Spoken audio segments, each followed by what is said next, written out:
Good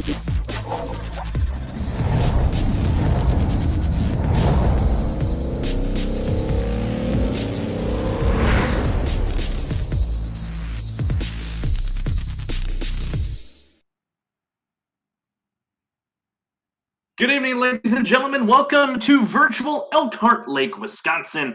We're at the long 4+ mile road course of Road America tonight for the Clutch Drop Cup Series right here on the Flatout Racing Network. As we welcome you trackside, I'm Carlos Zimmerman. And alongside me tonight, once again, is Samuel Dyer. Sam, how you doing this evening? We are ready to make some right turns tonight here at Road America. Yeah, excited to see the drivers. It's going to be the second road course of the season, second of 3, and I'm excited to see how this is going to go. Garrett Powell looking like the dominant car like he was at the Glen, and even with a lot of newcomers, Powell is still looking very dominant based off of practice and qualifying. As they are all starting to grid up. Garrett Powell, obviously the odds-on favorite tonight to get a win. He is the driver that has taken the pole position. Last week's pole sitter at Michigan, Caleb Smith, is going to start to his outside in row number 1. Shane Terrian and Matt Dyer, they're going to roll off row 2, and then row 3, Justin Munsell, Tristan Maher right there in row 3. Rest of the grid's going to fall on your screen. Not that many guys laid down a qualifying lap, and that just tells you, just 9 cars laying down a qualifying lap. And that just tells you how treacherous this racetrack is. Sam, what's the key to winning the race tonight and basically just try and go beat Garrett Powell, because we know how well he is at this track? I think for the rest of the field, it's stay on course, try to run as clean of a race as you can, and make sure you don't go into the grass or into the dirt traps. But for Powell, he just needs to run his race. He's running about a second faster than the rest of the field, so it's really not going to be fair for the rest of the field. If anything, the field is hoping for Powell to have a slip up, while the rest of everyone else, they're running very similar lap times of around 2 minutes and 7 seconds to about 2 minutes and 8 seconds. Around that range is where the rest of the field has been running. Some are a lot slower than that, but I think in everyone's mind, it's my goal is just to survive this race and stay on track and don't wreck out. I don't think a lot of people have it in their minds of going out for a win just yet here during these road courses. It's just survive. These guys are still all gridding in. A great crowd on hand for this road course race. 22 drivers going to make all these long turns tonight, and this is going to be a very long pace lap as they are going to drive the full 4 miles here. Although we do have an issue early on. Spencer Hardison is not going to get going here on the grid, as the same, I believe, applies to a newcomer tonight, the 69 of Derek Schilling, as everyone else is. Actually, no, Derek did make it out there, so some guys, I guess, just sitting in pit road waiting for everyone to grid up, and they'll start tail end. Yeah, I mean, you're going to have Bob Keller as well as Evan Coleman starting in pit road, and a couple of other drivers in there as well. Spencer Hardison, like you stated, and with them starting in pit road, that means once the field has passed by all of them, then they can finally take off from pit lane. But it's going to be interesting for the rest of the field out here. I mean, there's some drivers that are actually running this is an open setup league. Some drivers are having very different ideas of how to set up their car. Some drivers feeling like, hey, let's go with the Watkins Glen setup, where it's a lot about speed, quickness, and trying to just fly through these corners in this track. Other go for the Roval, where you have a lot more of a better stable braking area to allow yourself to turn through these corners, but not a better really straightaway speed like the Glen setup would give you. And those are just the base setups. Everyone else has really gone in depth trying to adjust it the way it fits their driving style. So a lot of these drivers, it's going to be interesting to see who has a better really straightaway speed and who has a better braking and turning area. Obviously, we mentioned at the top of the broadcast early on in this one, Garrett Powell, he is the odds-on favorite to take the win tonight, laying down a lap time that was a second quicker than everyone else in qualifying, of the 9 drivers that did qualify. So, like you said, it's going to be about if someone can get up there and topple Garrett Powell, or hope that he, the seasoned veteran that he is, makes a mistake. And, there is a lot of areas in this track to make mistakes. Where's the danger zone, Sam, at this racetrack?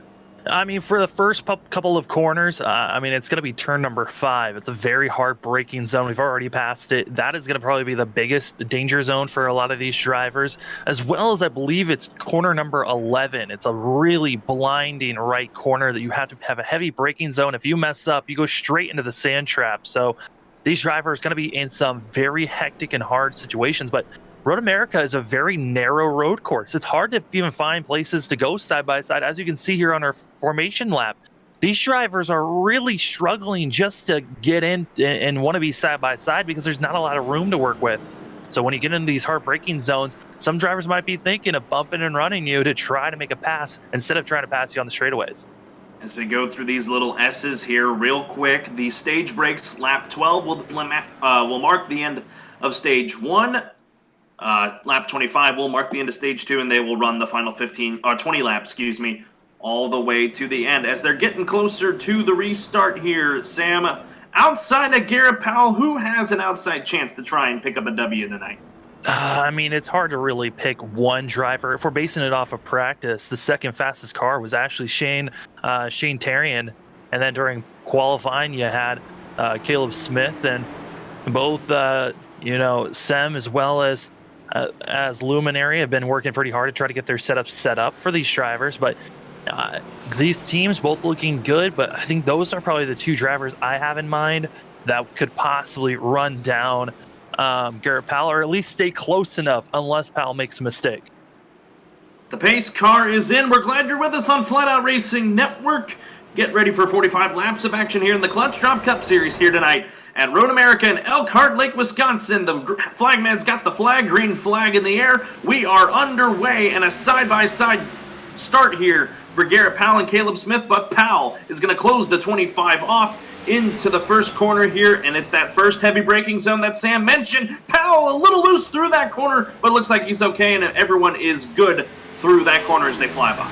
Yeah, I'm watching the rest of the field, and everyone else came through that corner cleanly, but now we're going to another heavy braking zone of corner number 3. And, with the markers of these corners, it's a little odd at times just because the straightaways with a little bit of a kink here or there counts as a corner. And now these drivers screaming down this straightaway. Going to be coming into turn number 5 here, another very hard braking zone where you can easily get yourself on the rumble strips and get yourself in trouble.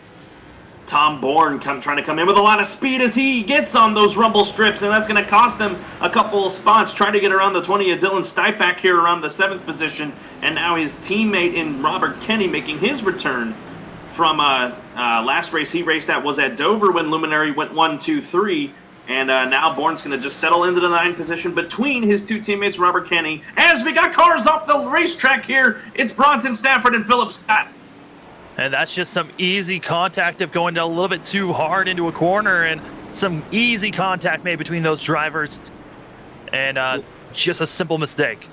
Lots of action happening back here. Tristan Maher really slow. Blaine Woodruff was into the sand and in the gravel, he gets back onto the racing surface. Remember, folks, at a track like this, there's not really a cause for cautions to happen. Maybe if iRacing allowed it, you could have just little cautions in certain areas, but it's very rare that you'll see a full course yellow at this track unless the track is completely blocked. Meanwhile, at the front, Garrett Powell has opened up already a 2-second lead as they are coming around to complete lap 1. Yeah, driver that's really coming up the field very strong. Justin Munsell, that 98 machine is screaming quick. He's just been showing some really no fear really coming into these corners. Going to be trying to make a pass here close to Caleb Smith. But, I went back and watched that caution, that accident with Bronson as well as Philip Scott. Bronson kind of got a little out of shape, and in front of them, they're having more issues as Tufts goes off the course as well into the sand trap. Caden Tufts in the 39 gets it back going, however, as there's a little bit of separation between them and a second back of Nathan Hall and Blaine Woodruff as they hit the line to start their lap 2. Looks like he's okay. The 39 machine for, trying to pull it up here. Trying to find it. Yeah, there it is. CDA Motorsports, a 2-car operation tonight. Campbell Delaney, the car that's actually in front of him there in the 9, running up there in 17th there for CDA. So it looks like they're going to keep it on going as Garrett Powell. Oh, Dyer going off the course, going a little bit road course racing as he went into the sand trap. And kind of shades of last week when he went off into the grass and went for quite a spill. The 2 machine went from second all the way back to 5th place. We'll see if the damage hinders him at all as we continue to run on. Shane Terry and Justin Munsell, teammates at Luminary, they get by him. Caleb Smith, the outside pole sitter, he is up in second as that front row still runs. 1-2, Dylan Stipe all by himself back here in the 6th position. And then Tom Bourne and Robert Kenny, they're separating themselves out as well. The closest battle I'm really seeing is way back here in the pack. Mike Tellier took that corner not too well, neither did Landon Allers. Travis in the 15 went a little bit off course as well. Multiple machines going off that time around, and it's so difficult for these machines sometimes to get through here. Like I said, this track is so narrow. If you make one simple mistake, you're off course, and you're going to be struggling to find grip on the grass or in the dirt. Daly rolls over the rumble strips there as they head through this long little bit of a straightaway here with a couple bends. Guess call them the S's like you have at Watkins Glen, but Daly going to try and recover now. He's in the 17th position right now of the 23 cars that took the green flag. Everyone's still on the lead lap for the time being. Car way in the back. Blaine Woodruff, 54 seconds off the leader. It's Garrett Powell. He's coming around already into turn number 1 and has opened up a 5-second lead over Caleb Smith and Justin Munsell and Shane Terry. And talking about those guys, these guys have clustered up a little bit now, so we might have a battle on for second here momentarily. Yeah, a little bit of battling going on, and see if anyone tries to make any bold moves between these drivers. As coming into these heavy braking zones, you're starting to see a Justin Munsell thinking about diving it down in, and he's close enough. He's got the inside, going to be setting up here for turn number 5. Going to be in a good spot here. Caleb Smith in the Old Spice 25 does let him go. The Tahoe 98 up to the second position is Caleb Smith. What a save, but he's going to lose third in the process, so move Luminary 2-3, and that'll allow Matt Dyer to creep back into the battle. Yeah, actually re-looking at where the teams are, I believe Justin Munsell is a part of his own independent team. He's all by his lonesome, so not a part of Luminary, but is friends with the Luminary guys. But a driver I'm impressed with, about to be under fire now by the 54, that's going to be Stipe, who goes off course in the 20 machine.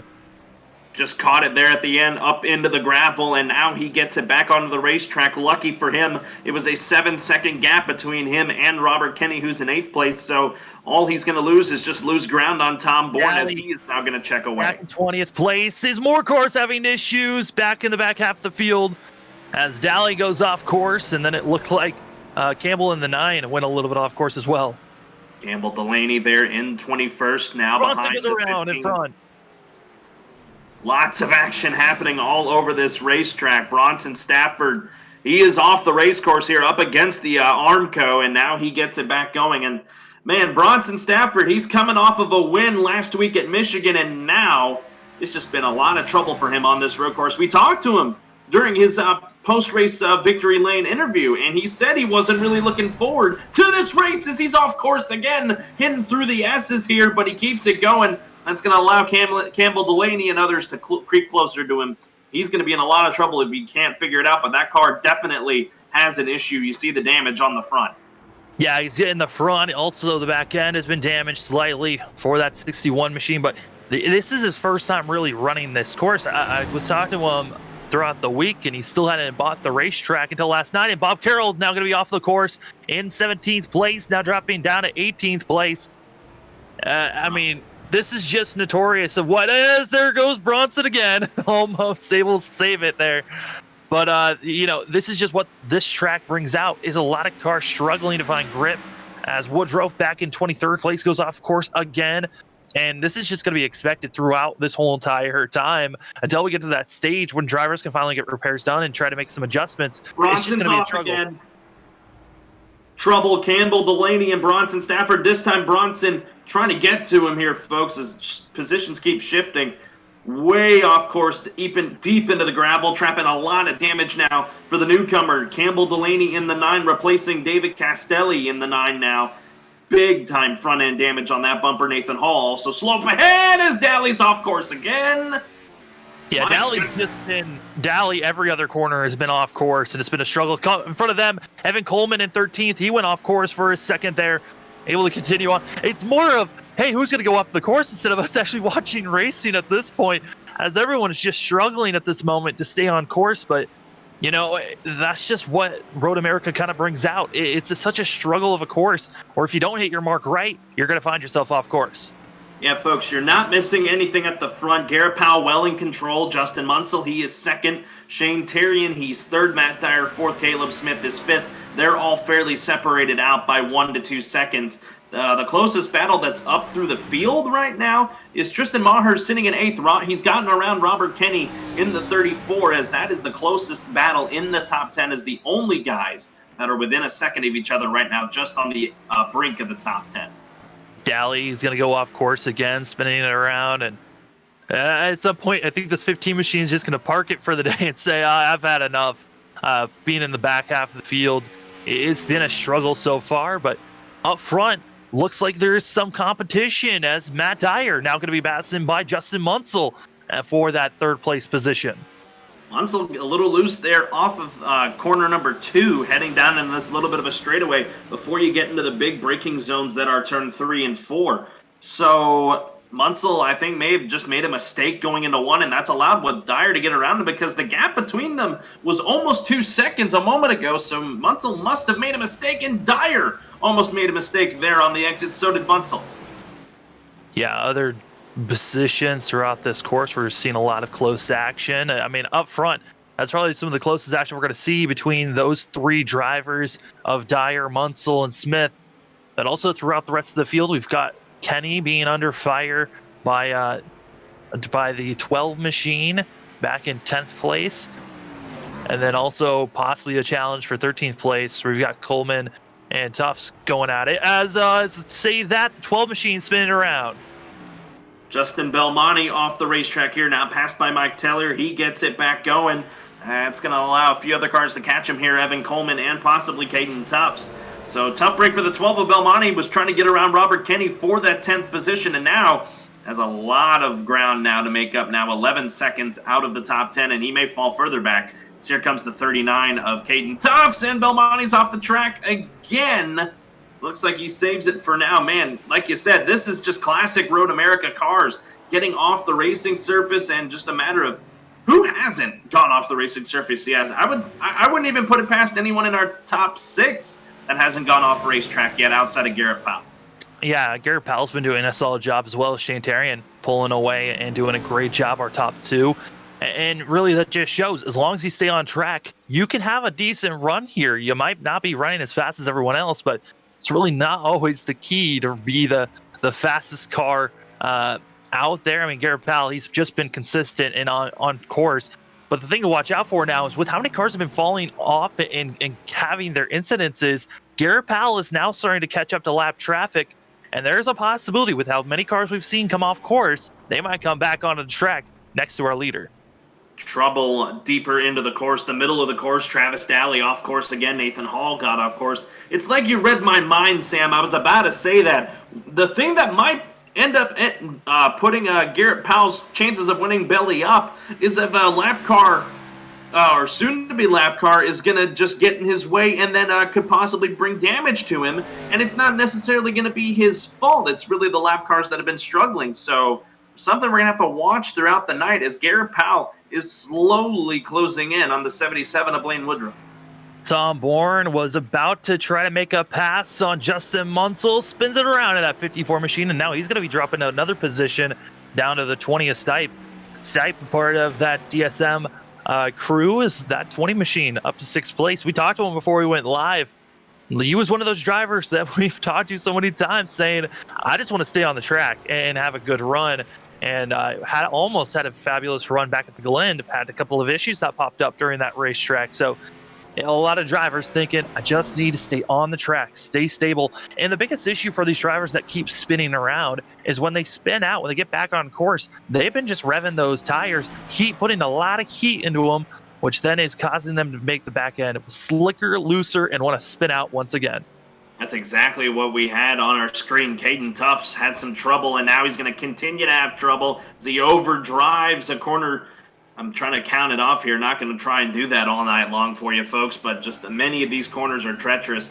and it's eating up these drivers in the Clutch Drop Cup Series outside of maybe our top 5. So he's going to try and keep it going as he is slideways through the back portion of the course, but looks like he continues on without much further trouble. Is the 39 of Caden Tufts out of CDA. Meanwhile, the front, Garrett Powell has cleanly gotten around the 77 of Woodruff. What do you see? Stipe deciding to pit, which these drivers, with how hard they've been running up front, some of them might not be able to make it all the way to the end of stage 1 on fuel. So we're starting to see a couple of drivers coming in this time by Stipe, Meyer, as well as Kenny, all coming into the pits. Got some friends alongside you. I know this isn't like a super speedway like we've had this season in Daytona, and in some ways Michigan like we did last week. That's not a good camera angle as Dylan Stipe and Tristan Maher, they pull into their stop. Stipe had to back it up a little bit. That's going to cost them a little bit of time here, even though they're just topping off on fuel. Yeah, it's a simple top off and go, and now we're starting to see Stipe didn't lose a position, but like you said, losing time as all the drivers are taking off this time by more drivers coming to the pits. Mike Tellier coming in as well as Tofts, and you know, this is just what we're going to expect to see. A lot of drivers coming in this time, or even the next couple of laps as we're driving to the end of lap 12. And that'll be the end of stage 1. These drivers most likely cannot make it to the end, so coming to the pits is the option for them. They've got 5 sets of tires to work with, which is surprising to see for these drivers for this race. So the question is when do you want to use your tires as everyone's just coming in, top off full of fuel, and get out there? Have it on Mike Tellier right now as he's off course. I was just going to point out as he's way off course, overdrove turn 2, and now gets it back onto the racing surface. Got to be careful. Here comes Schilling that's bearing down on him. Lucky for Schilling, he wasn't carrying a lot of speed into this long straightaway just yet, but Mike Tellier, a near scary moment. He took tires on this stop, a 14.6 second stop. So it leads me to believe he's already used his first set of tires that he has in the bank. Yeah, I mean, you got 5 sets to work with. You know you're going to be pitting in the middle of these stages, probably at the end of the stage. So that's allowing you to have at least multiple tires to work with during. I mean, you could take tires. Sorry to cut you off. Mike Tellier spins in one of those heavy braking zones. Derek Schilling, he goes by him. Just, man, despite having new rubber on that machine, he is not loving the handling of his car right now as he's mired way back in 17. Yeah, it's continuously looking bad as now we're having our back 2 coming into the pits. We got Daly. Also, it looks like Tellier goes over again, as well as Woodruff into the pits and going to be taken off as Woodruff. And now we're looking to see, it looks like Daly's deciding to just get repairs done on that 9 machine, which is a decent call. But here's the thing here, Carlos. We've got ourselves already 5 cars 1 lap down, and the rest of the field looking like they're going to go lap down before we're even done with stage number 1. Looking at where Garrett Powell is, as you see Derek Schilling lose the spot back to Mike Tellier. Trying to look where Powell is right now. He's starting to run up here on the 20, or sorry, not the 20. Actually, that is the 39 of Caden Tufts. He's going to get around him here in just a moment. That move is going to put Tufts off the lead lap, and that puts 18th on back 1 lap down. But after that, it's a pretty clear racetrack for Garrett Powell once he gets around the 39. No one anywhere close to him until you get to the 69 and the 3 that are currently on the front straightaway. So let's see what happens as Tufts is off the racetrack in front of our leader. A near scary moment for the 87, but he gets around him just fine, and it's going to be clear and a green racetrack for him for the time being as the 69 is now into the pits. Yeah, we're going to be seeing also Stipe coming in the 20 machine, and Schilling going to be coming into the pits. And now we've had about half the field come in. The rest of the field might be just pushing it until they have to come in for sure once they're out of fuel, which is now leaving us with a total of 15 cars left on the lead lap. I mean, Carlos, is this surprising to see? I mean, this has been wild so far. No, this is not surprising to see. You know, believe it or not, this is my first time ever calling a race at Road America. But I just know from past road course experience, this is just, it's the norm. As Dylan Stipe returns to the racetrack, I believe that's his 2nd time in the pits, so that's really costly for the 20 Home Depot machine. So we'll see if he's going to be able to rebound going forward as Garrett Powell has put him a lap down now with 16th on back. off the lead lap, leaving 15 cars on the lead lap as lap 9 is on the board. The 87 a little loose out of turn 3, heading to turn 4, but he looks like he's already, as we're going to be about 3 to 3.5 laps away from the end of stage number 1. Garrett Powell well in control with a 17-second lead over second place driver, the number 2 of Matt Dyer. Shane Terrian, who was in second place, just came into the pits, going to be now taking himself after a little, I believe he took 2 tires and got back out there. His 83 machine is going to be back in 7th place around Evan Coleman, and now going to be trying to run down Philip Scott. Philip Scott in that 8 machine has a little bit of front end damage, and that's from when he had contact with Bronson Stafford on that first lap when Bronson got loose in the grass, overcorrected, and came back onto the track where a bunch of cars were unknowing of the chaos that was about to come their way. But right now, I mean, we've ran, like you said, 9 laps. These drivers seem to be figuring out the way that this track is feeling, and they've been doing a pretty good job here lately. Yeah, haven't seen a lot of cars fall off the racetrack outside of those that are way, way in the back of the pack right now, as Campbell Delaney falls all the way to last place now. 4 seconds behind Blaine Woodruff as you see Philip Scott make a pass for the 5th position, getting around the 54 of Tom Bourne. And Tom Bourne going to be just gifting that position away, trying to get out of the way the best that he can. Looks like Aller's going to be coming into the pits in that 33 machine. Was up and around 12th place, going to be losing all the way back to 15th now. So, driver in the pits too. It's time. I mean, with how fast we were seeing Garrett Powell run, I'm not surprised that he could not go any further in that 87 machine. But it's going to be interesting when we come to the end of stage 2 and the run to the end. Who can make it about 10 laps or so? Because it's going to be about 21 laps these drivers have to run of Green Flag Racing as the whole entire front 4 all come into the pits now. There you are, Powell, Dyer, Munsell, and Smith waiting to see if and when Philip Scott and Tom Bourne will come in as Garrett Powell's out and away after 6 seconds. Matt Dyer and others have not gotten to their pits yet, so the gap will be about the same as them. Dyer gets into his pits clean, Munsell into his pits clean, and then Smith, he'll be coming in as well just in front of Dyer. Lucky there was no contact there as Dyer is out and away. Shane Terrian, who did pit, he has now climbed to the 2nd position as everyone else was pitting. Yeah, and actually he's going to lose time because he went for 2 tires trying to help himself maybe run down the 87. Did not work out as planned. Actually lost a total of 8 seconds from when he came into the pits and got back out there. Now looking back, Shane Terrian only has about a 3-second gap over Matt Dyer and Evan Coleman, as Coleman now pressuring the 2 machine.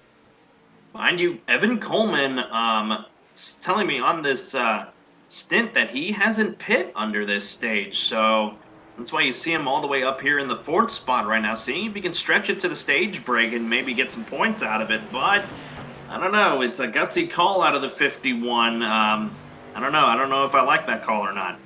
I mean, if you can run slow enough, there's a potential that you possibly could make it to the end, but I mean, that is really trying to slow down your pace and hoping that you can get a net gain. But some of these drivers are thinking, hey, we need stage points. If you don't get stage points every single race, you're really going to lose out points-wise in the later runs of this season. And we've only got a total of 7 races left in this regular season before we get to playoffs. And we're starting to see drivers that are already locked in just by getting a win now.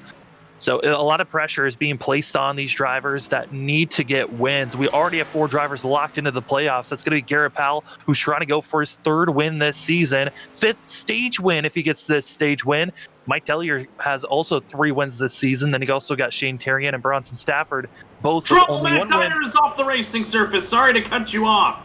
As Dyer goes straight into the sand pit, and I think he might have gotten stuck in the pit. He's trying to get out of there, but man, he got into those pit very hard. That's just the area that it's such a hard spot because you're coming into a very hard braking zone, and it's kind of an area where if you mess up once, you do exactly like you saw there, thrown right into the dirt. Make a golf term, it looked like there was a little bit of a divot in that gravel, and that's why he was struggling to get out. So the man that was running in 3rd has slid all the way back to the 6th position. Shouldn't lose much more as Philip Scott's way behind him now. That moves Justin Munsell, Caleb Smith, and Evan Coleman who is now making to the pits. He could not make it. He was one lap short of trying to make it to the end of the stage. Yeah, these drivers are going to now have to drive it out, as Garrett Powell still has about a lap and a half to go before this stage is over, as we're racing to the end of lap number 12 for these drivers. But Garrett Powell looking really strong out here, and not surprised, just based on how Watkins Glen went. Almost lapped every single driver during that race, and now we're seeing it here. I mean, there's a potential that we might be seeing at least 10 cars left. I mean, based off how this stage is going, we almost have, we have only about 17 drivers, 18 drivers left on the lead lap. I mean, it's wild to see that only about 6 drivers have been put a lap down. We're then going to reset them, stack it up, and see if everyone has learned something from the start of this race to the end, but still hard racing. Like you said, as he starts to run up on the 20, the 15, and the 61, those are the guys that are likely that could be lapped before the end of the stage, giving Bronton Stafford the lucky dog if he's lapped before the caution. Garrett Powell, he's going for his 5th stage win, which leads all drivers. He had one last week at Michigan, if I'm not mistaken, and then of course 3 wins in this race in this season period, or 2 wins. He's going for win number 3, and at this point likely to get win number 3 as he comes to the line. White flag in the stage is out. It's a long one. Again, folks, a 4-mile course here in Elkhart Lake, Wisconsin. But Garrett Powell sitting poised right now to take his 5th stage win on the season as he's running up now on the 14 of Spencer Hardison. Yeah, over 2 minutes and 10 seconds these drivers have to go around here. Some of them are going around this course in 2-minute and 20-second increments. It's a very long racetrack, and it takes a lot of these drivers. For 4 miles, you got to make sure you're clean to make it to the end, and this is only stage 1. We still have stage 2 to go, and then we've got the rest of the race. These drivers, I mean, this is honestly a cool down period once this stage is over, but it has been rough for a lot of them. Garrett Powell gets around the 14 of Spencer Hardison, the Barstool Sports Ford, now a lap down in 17th position. A little bit of a gap between him and Dylan Stipe, so Stipe might be able to hang on, and that would Coleman after having to pit, but looks like he's going to hang on for a top 10 in the stage. And then Tristan Maher and Robert Kenny, they are going to round out the top 10, and that is exactly how it is going to look. As we look at the Garrett Powell machine, he has caught Dylan Stipe as they're coming here to the final couple corners. Last couple of corners, these drivers are going. Stipe up the racetrack. And just like that, same spot we saw Matt Dyer go off the course. That's the same place that we saw Stipe go. And Stipe was looking for a better day, and just like that, all up in smoke. Puts him way off the lead lap, and it looks like Powell's not even going to catch Stafford. So here comes Garrett Powell off the final corner, up the long hill here on the straightaway, and he is going to take stage number 1 here tonight at Road America with incredible ease, as there is the caution for the stage. Yeah, and our top 10 who are going to get stage points for this is like we saw Garrett Powell getting the win here. It's going to be Shane Terry and Caleb Smith, Justin Munsell, Matt Dyer, Philip Scott, Tom Bourne, Evan Coleman, Tristan Maher, and Robert Kenny going to be getting your top 10. All those drivers getting some stage points, and so important for the drivers that have not gotten a win but are still looking a way to point their way into the playoffs. This is so important for them during these moments. Garrett Powell has caught the pace car here out of turn number 2. Let's give him let's talk him up a bit. 12 laps into this race and a dominant run so far for Garrett Powell. Let's talk to him here. If I can pull him up here. Hey, Garrett, sorry about that. I wasn't trying to put you in another room, but this is Carlos and Sam in the FRN booth. You got us? Hey, guys. How's it going? It's going great. You know, pretty good, going pretty good for you, too. A dominant stage 1. And not much else really to say. I had a couple scares around some traffic, and that was a point we've documented in this race. It's looking like the only way that could compromise your shot at a win is this lap traffic if they keep spinning in front of you. Yeah, well, that last lap, Dylan's my teammate. I didn't want to put him a lap down, so we're kind of being nice and, not getting around him. We have 20-second lead, so I don't need to push to get around him. And that way, he doesn't have to worry about getting a lucky dog or anything like that. And I was just sitting there behind him, and all of a sudden, he just kept going up the track. I told him, I said, just chill. I'm just going to sit behind you. There's nothing to worry about. But unfortunately, his tires are I think his fronts were a little bit too shot, and car didn't want to stop or turn for him. So that's unfortunate for him. But yeah, I mean, I guess the biggest thing is just when you have a lead, a decent amount of lead, like I just had that first stage, was I can be way more cautious around lap traffic. So, give them the room they need. So if they do go off, let them either be predictable or just give me time where I can react without getting, into any trouble. Yeah, I mean, Garrett, we documented that you were the favorite coming into this race just based off of practice, qualifying, and even pre-practice before this session got up. You just looked like you were the fastest one out here. What are some of the keys to getting around this track? Because it just seems like you come around here with such ease compared to the rest of the field. Yeah. Well, the biggest thing with any road course in the Cup Series is, the braking and understanding how the car's going to react. If you start getting wheel hopped or anything like that, kind of just learning where you like the brake bias at.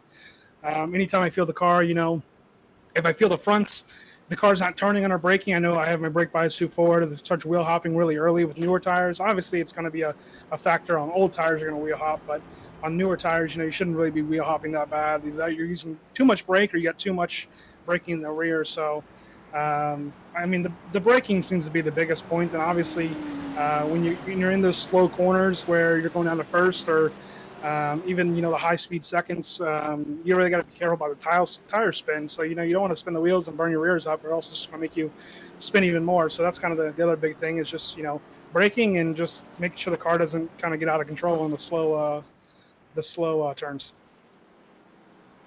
Alrighty, as we're gonna let you get down into the pits here and get service done on your machine. Best of luck to you in stage 2. We'll probably be talking to you at the other end of stage 2 unless something crazy happens. Good luck out there, bud. Thanks, guys. Appreciate it.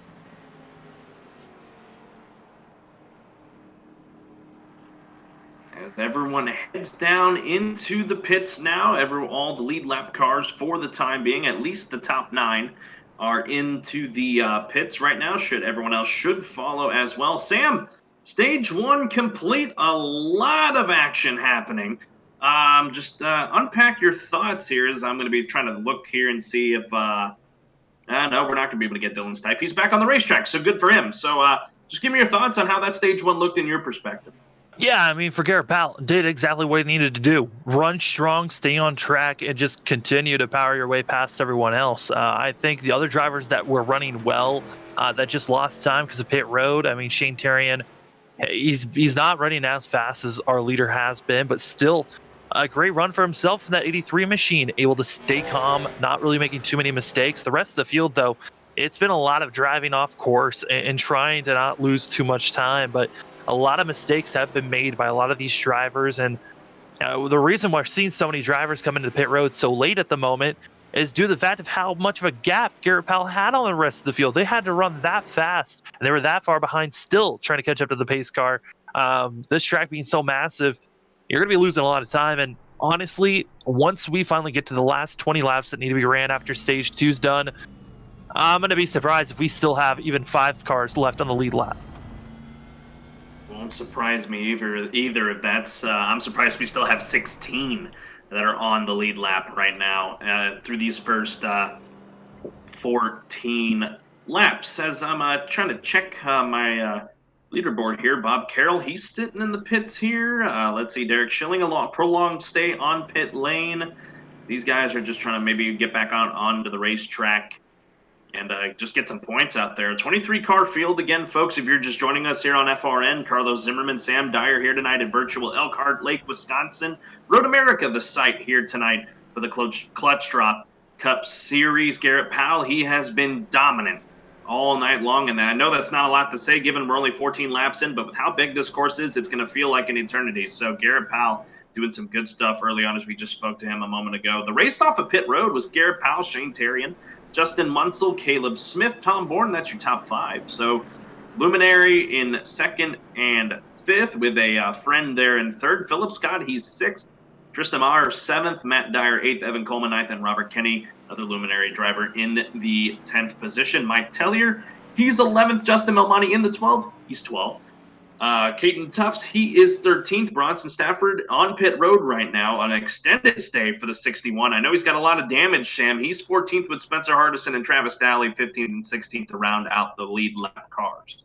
Yeah, I mean, this is the one positive of how big this track is. If you got a lot of damage, you can stay in and get it fully repaired and then get back out there and hope that you don't wreck out while trying to catch up to the lead pack. But it's just giving that opportunity to the leaders and the rest of the field. Hey, get your repairs done now.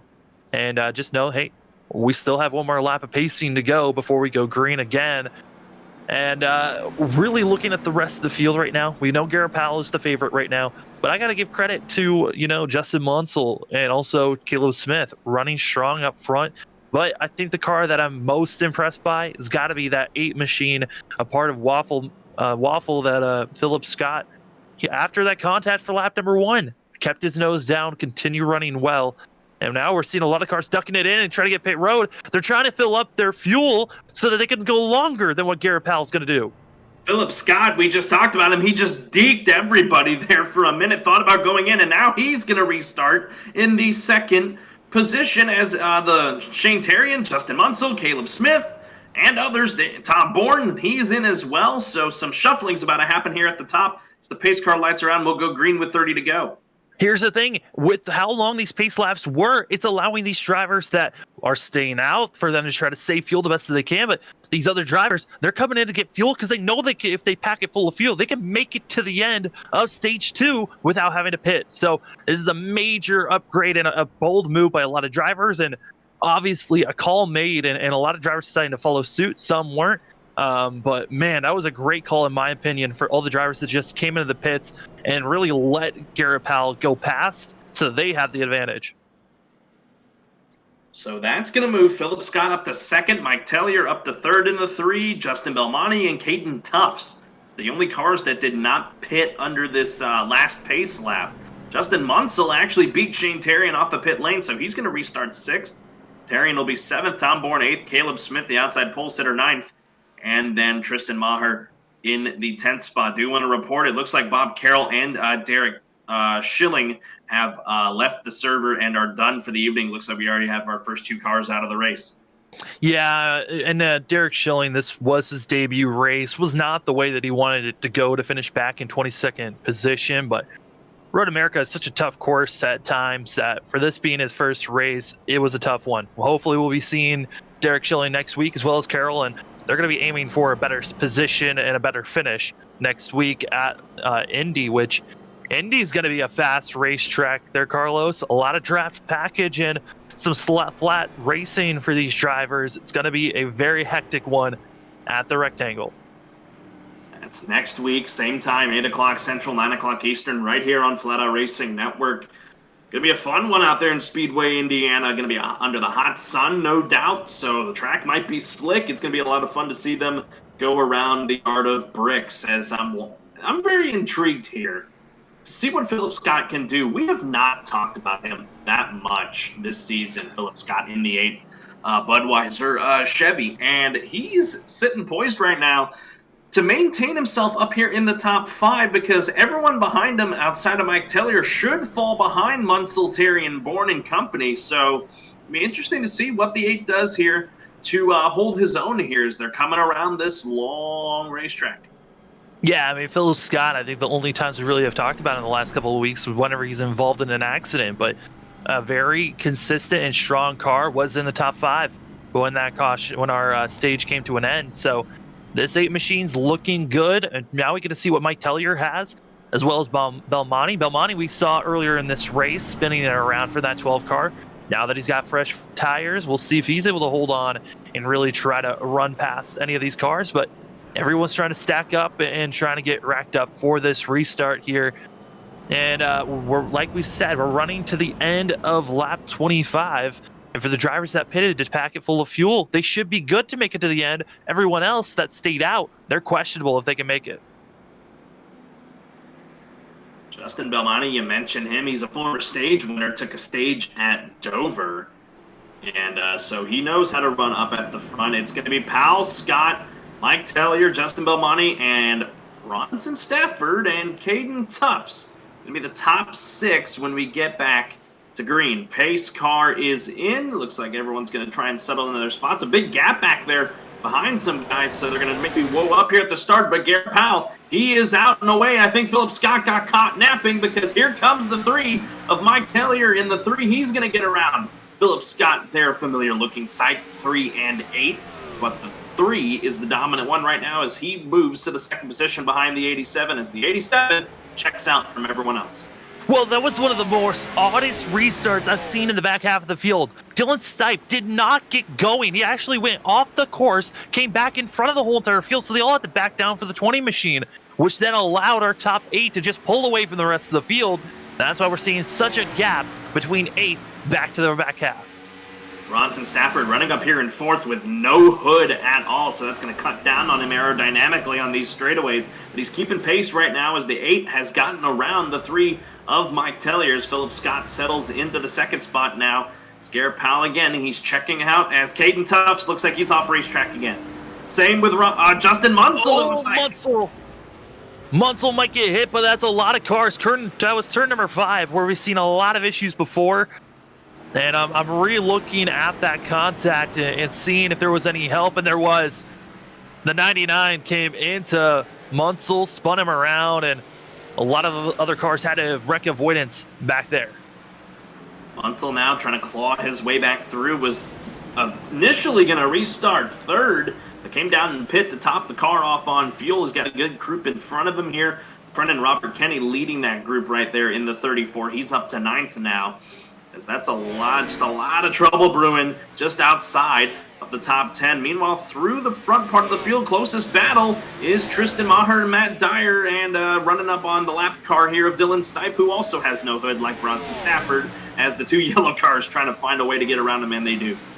Yeah, Stipe had just had so many issues, had to pit twice under that first stage and lost so much time because of the incident, as well as having to come in twice, that he was running up in the top 10, now running, like I said, 1 lap down in 18th place as Woodruff goes off the course in front of Dyer. And, it's just continuously looking like these drivers struggling to stay on course. As now we're about to see side-by-side action for 5th place. That's going to go to Tom Bourne after getting past Justin Belmonte. Tom Bourne now up into the 5th position. Now Luminary 4th and 5th in the top 5. A little bit of a gap between them, 3 seconds. Between Stafford and Bourne. Bourne settling now into the 5th spot. The battling is going to start brewing, though, here as Caleb Smith, Robert Kenny, Justin Munsell, they are all right here on the tail end of the top 10. Smith in 10th as Munsell's going to drive it in deep into this first heavy braking zone. I was scared he's going to overdrive the corner. He got on the rumble strips a little bit. He keeps on trucking, though, as he is trying to work his way back up and gain all those positions he lost after the spin a lap ago. Yeah, trying to get as many positions back as possible. Another driver we're going to keep our eye on, see how well they can get through the field. I'm interested to see how Evan Coleman in this 51 machine is going to cut his way through. 12th at the moment, and honestly had some good pace, had to start back on pit road, and has been slowly making a charge up to the front.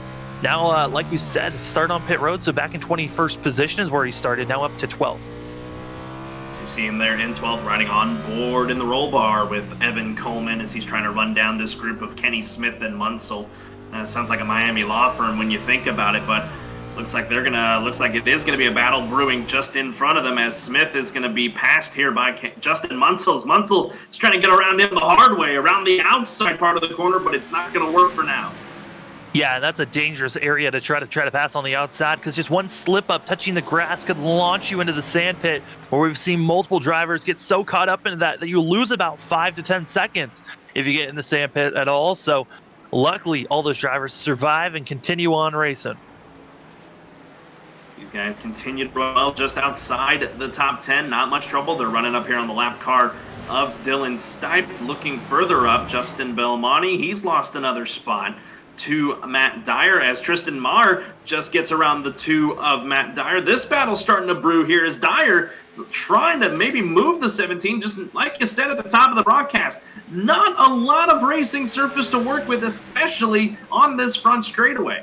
Yeah, it's tough everywhere really on this track, and Tristan got a little bit out of shape on the exit of that final corner, and then kind of with him wiggling back and forth, blocked the whole entire track from Dyer trying to make a pass. So it's one of those things where, yes, if you get loose, the road's so skinny that you possibly can block the whole entire track if you wiggle your way through.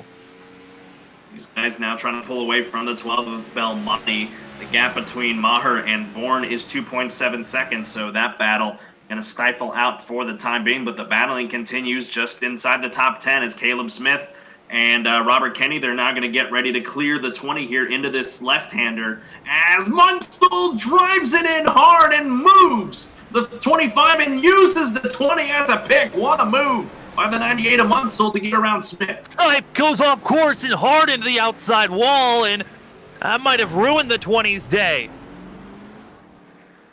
Blaine Woodruff off in the distance. He is off racetrack as well. Been the story tonight. Dylan Stipe, the first car, one lap down. Mike Tellier, trouble at the front for him. Tellier off course. Car was running in third at one point. Which now that's going to gift the position to Bronson Stafford. But Tellier's having some wicked issues after spinning that around.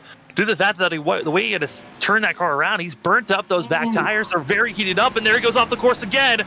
As there goes Coleman. Gotta be careful. Ooh, Coleman's able to get by as well as Smith.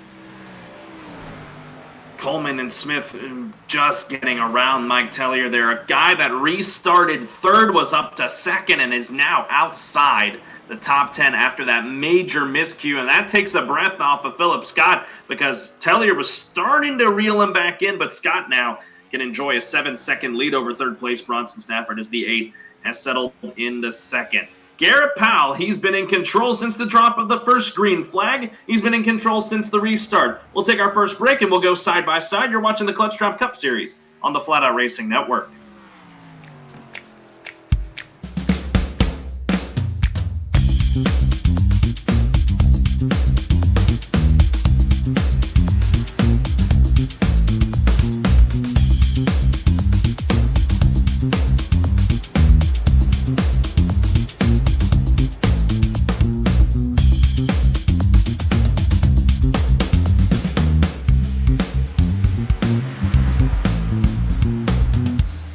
Since the VFW was founded, their mission was really to look out for the veterans community, to make sure that our nation upholds its promise to really care for the service member, the veteran, and his or her family. There are several ways that the VFW fights for veterans today. The top services include disability claims assistance, advocacy on Capitol Hill. Drama brewing at the front of the racetrack as we break in from commercial. Trouble for the 8 of Philip Scott. We just talked about him. He was running second and running really good too. And a major miscue in the middle portion of the racetrack. And it's cost him dearly as he's all the way back to 7th now. Same with Caleb Smith goes off the course. He was running in 8th place and now going to be dropping all the way back to 14th. Rough day for that 25 and the 8. But as well as when we were under break, I was looking at the map. Tom Bourne and Matt Dyer need to keep themselves within 30 seconds of Garrett Powell, just in case Powell needs to come into the pits and do a splash and go.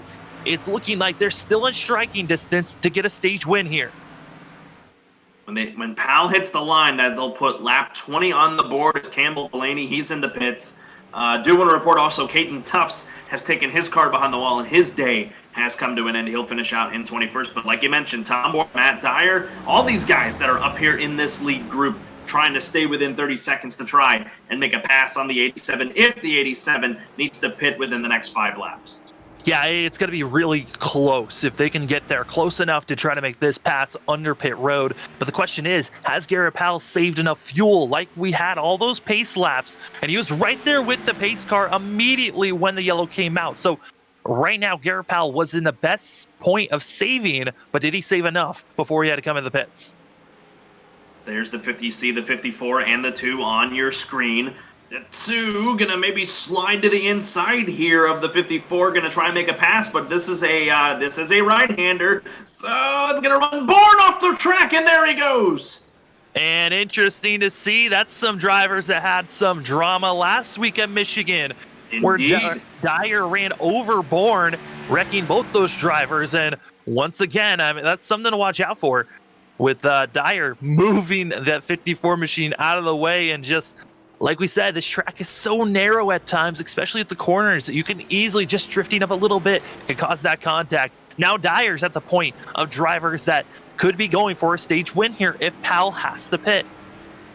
Dyer has, he only lost a second in that little debacle with Bourne. We're going to have to watch that, as this is a little bit of a brewing rivalry that's been happening between the 2 and 54. Like we said, last week, had trouble between them in the middle portion of the race at Michigan. And talking to Tom after the race, he was not very happy with the 2 of Matt Dyer. So that move right there, could it be things stemming from Michigan? Something we're going to document as this season progresses. But wow, what a power move, though, out of the 2 of Matt Dyer. Yeah, Dyer feeling like he was the driver in a better position, trying to make a move. Robert Kenny's going to go a little bit off course and go road coursing, losing a couple of positions there from 8th place now back to 10th. So it's one of those tougher positions where drivers here at this road course, there's not a lot of places to make passes. So sometimes you have to move someone out of the way if you're going to make that move. As Garrett Powell coming across the line, going to be bringing us, I believe, to 5 laps to go here in stage number 2. And it's getting close. Also close, heavily battled as Maher gets a little bit out of the shape as the 17 car able to save it. I say a little, but he was extremely out of shape, almost throwing that car at the outside wall like Tom Bourne just did. The 54 machine hard into the wall, and now just going to be taking it into the pits. We were just on him a moment ago. Big right front damage to the 54 of Tom Bourne. He was battling with Evan Coleman. And now Tom Bourne, who was in second at one point. Trouble on the racetrack, though. Justin Munsell off course. Munsell almost came back on course and almost took out Philip Scott for a second there. But everyone now scattering everywhere. Once we thought that drivers were figuring out this track, the last 2 laps, it's been chaos.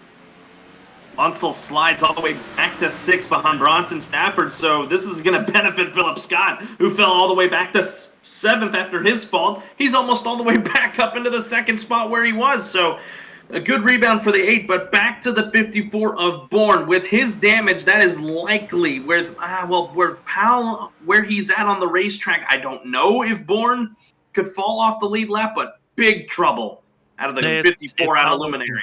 It's looking like he might be going a lap down here with how long Bourne is going to be in the pits, but he's coming out.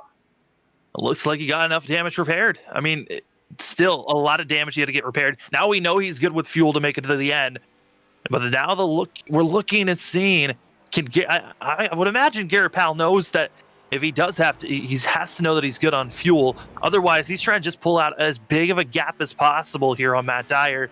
And hoping maybe there's mistakes made for the back half of these drivers to make sure Powell does not lose a stage win here. The gap now up to 22 seconds. You said, Sam, the gap needs to be at the most 30 for these guys to run down Garrett Powell with how this racetrack is. It's not looking good for those guys back there as lap 22 now on the board. Garrett Powell has not made any motion towards pit lane at all. He might be good to go stage win here in stage number 2. Yeah, he's looking like he's putting down about 2 seconds a lap, if not a little bit less than that compared to Matt Dyer. As Powell that last time by ran a 2-minute and 9.845 second lap time. This time for Dyer, he ran about 4 seconds slower that time with a 2:13.709. So Dyer having a little bit of an off track and a little bit of off issues that time by cars, though, that are coming in the pits. Bronson Stafford pulls it in. There you see him, the hoodless 61 moving in here, driving a Need for Speed scheme once again this week, as he is now into the pits trying to repair any more damage that he can. That car has been beaten and banged all night long, as he was running, though, still running pretty good, though, running inside the top 5 as he is into his stall, looking like a fuel-only stop. Of course, they'll pit for tires at the stage break. So there you go. He's out and away after 7.7 seconds. Do want to report Campbell Delaney. He's our next car that has gone behind the wall, and his night comes to an end. So both of our guys making a debut tonight here at Road America. Maybe not the best track to make your debut at here in Clutch Drop, but they have already called it a night and are back in the garage area. Also, car still on pit road trying to get damage repair. That's going to be Dylan Stipe. who was ran very hard into one of the walls at the bridges here, and now going to be trying to get as many repairs done. But what's interesting with seeing Bronson Stafford pitting is he was one of the drivers that actually did not come in on that last chance to come into the pits. He stayed out. So for the drivers that stayed out, that's a question mark if they can make it to the end here, as Garrett Powell has that lead up to 24.3 seconds. Is it enough if he has to come into the pits, as we keep our eyes out on that driver as he's coming up the hill, going to be bringing us to lap 23 now. 3 to go now in the stage as Powell hits the line to put lap 23 on the board, officially past the halfway mark of this race tonight. 2 laps left, 2 and some change left until we get to the stage break. Trouble for Matt Dyer. He's off course again. Dyer's going to go off, and he's coming back on course, and that just like that, what was looking like a possible chance, just in case we see Garrett Powell come in the pits, it's up in smoke. And that is a terrible way, but it's a running joke here, as Matt Dyer is my brother, but I've seen him race in a lot of different series. He's notoriously known for throwing away good chances to get a win or get bonus points. So it's not surprising on my end, but you hate to see an issue like that pop up for the two that was up front in second, had over a 2-second lead over Tristan Maher, who Maher now goes off the course a little bit here, giving space for Philip Scott, a huge block. Philip Scott loses his bumper because of that block. And that's going to open the door for the Tahoe 98 of Justin Munsell to slide up into the second position. And now the gap is at 30 seconds. So any chance for these guys to go for a stage win has gone up in smoke as Scott gets into the dirt there, and he's going to go off course. That's teammates that made that block. Scott continues to go off course. Tristan Maher, I don't know what made him think that was a good move to come and block his 8. That 8 machine, part of Team Waffle, and just like that, what was looking like a terrible day, what started out like a bad day, continues to be one for Philip Scott, who now drops back to 6th place with no front bumper. He looks like he's all right, and he's still carrying good speed, but my goodness, it's Munsell! He is off track as well, and that's going to allow Maher to close the gap back in, as my goodness, some guys here at the top, it's now looking and seeming like that Garrett Powell is the only car on this racetrack that has not gone off course. I'm still looking to see if Shane Terrian's ever gone off course, as well as that 83 machine looking very clean compared to the rest of the cars out here. But man, that is probably one of the most shocking things to see so far, as it looks like Travis Daly's going to be having more issues. He's stuck in the sand trap, as seeing some of the leaders drive past this 50 machine. And man, it's really, you're not safe anywhere, it seems like, as this track has hit everyone in so many different ways. Even had contact between drivers, and now you're also seeing the track just rear its face at people. Munsell rolls through the corner here, bit of a buckle on the backside of his machine there, the 98 machine. So he gets to the line. It is now 2 laps to go. Garrett Powell, with just the incredible lead he has right now, he's navigating some lap traffic, just passing Landon Allers and Blaine Woodruff to put them both 2 laps down. So Travis Daly, for the moment, is currently in the catbird seat to get the lucky dog and leave 15 cars on the lead lap whenever we get this stage caution in about a lap and a half. But Garrett Powell is open up a 31-second lead over second place now Justin Munsell. No sign of pitting, so it's looking like he's going to try and stretch this one all the way into the stage break caution. Yeah, this is a really good control type of stage that we're having here. Getting to see how long these drivers can really push their cars, because this last stint after the end of stage 2 is going to be about 20 laps or so that these drivers are going to have to run, and we're already seeing that they can at least make it to the halfway marker of that last stint. But can they go any further than that is the real question. Garrett Powell on lap 10 of this run, but had those pace laps trying to save fuel. We'll see if it continues on from here on out. As watching drivers in the middle pack of here, Bronson Stafford able to get by Belmonte, who just gifts that position to the 61 machine. Everyone else pretty scattered where they're at the moment, but our top 10 have a very comfortable lead of where they're at. As Mike Tellier, the end of those top 10 drivers, has over a 26-second gap. So looking like he'll be getting those last stage points here as we're inching closer and closer to the end of stage 2. So I'm looking and seeing Garrett Powell. He has on the front straightaway, and we will take the white flag in this stage. Garrett Powell looking to sweep here. This stage win here, if barring any issues, he is going to get his 6th stage win on the year, which is just much higher than just about everyone else through this field. Justin Munsell, for the moment, settled into 2nd position. Tristan Maher, he is 3rd. Shane Terrian is 4th. Evan Coleman way back here in 5th. Philip Scott, despite no front bumper, he'll get that Robert Kenny repaired goes around. as Robert Kenny goes around and is in the sand trap on the exit of trying to find him here, turn 2. That's just coming in with a head of steam, not knowing where you were going to carry that in. Just in a moment, gone and out of the way. Cars coming into the pits, actually, here coming to the end of this stage. Justin Munsell, Shane Terrian. This late of a run to be pitting now. I mean, maybe they're thinking of the call of, well, we're going to pit now so we don't have to pit once the yellow comes out, possibly, so they can be the leaders and try to hold off Garrett Powell.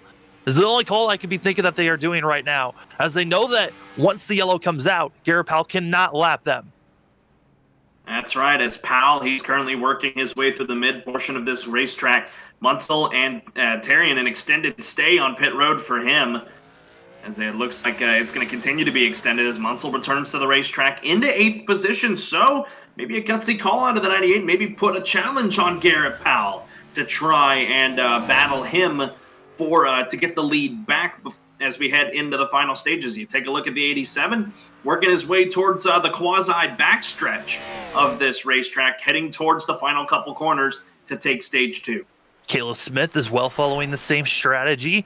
I'm wondering to see if anyone else decides to do the same strategy of pit, but all the drivers that are on the lead lap, they have all come across, and now it's all about Garrett Powell. Can he cross the line and still be the leader here and winning his 2nd stage here today, his 6th total of the season so far, and aiming to try to get his 3rd win of the season, as he's got 2 coming into this race. Coming around the final bend, he's now coming up through Road America Straight and going to be crossing the line, getting his 2nd stage of the day. Yellow flag out. Stage 2 is at an end.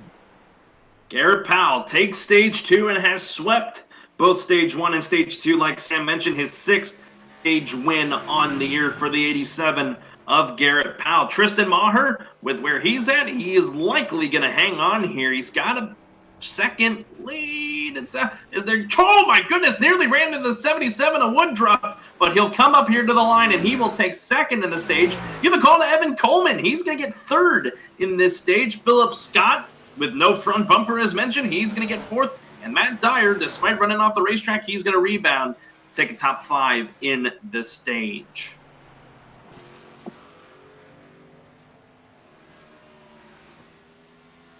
Well, as we're getting drivers set up here, this has been a wild one here, Carlos. Garrett Powell getting his 2nd stage win, and really not surprised by seeing it. But what I am surprised by is the fact that Tristan Maher is able to get 2nd place, Evan Coleman 3rd, Philip Scott in 4th, and Matt Dyer in 5th. I mean, that is a very different from what I thought we were going to be seen as our top 5. Everyone following suit Garrett Powell.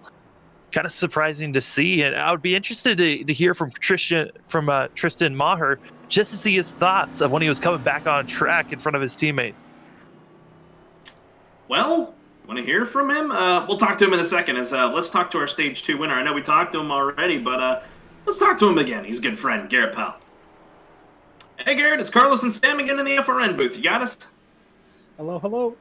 Well, didn't take long to talk to you again, and with the way it's going right now, we might talk to you at the end of this thing as the winner, but, nothing set in stone yet, but another dominant stage win, your 6th on the season. How did this stage in stage 2 differ from the first one?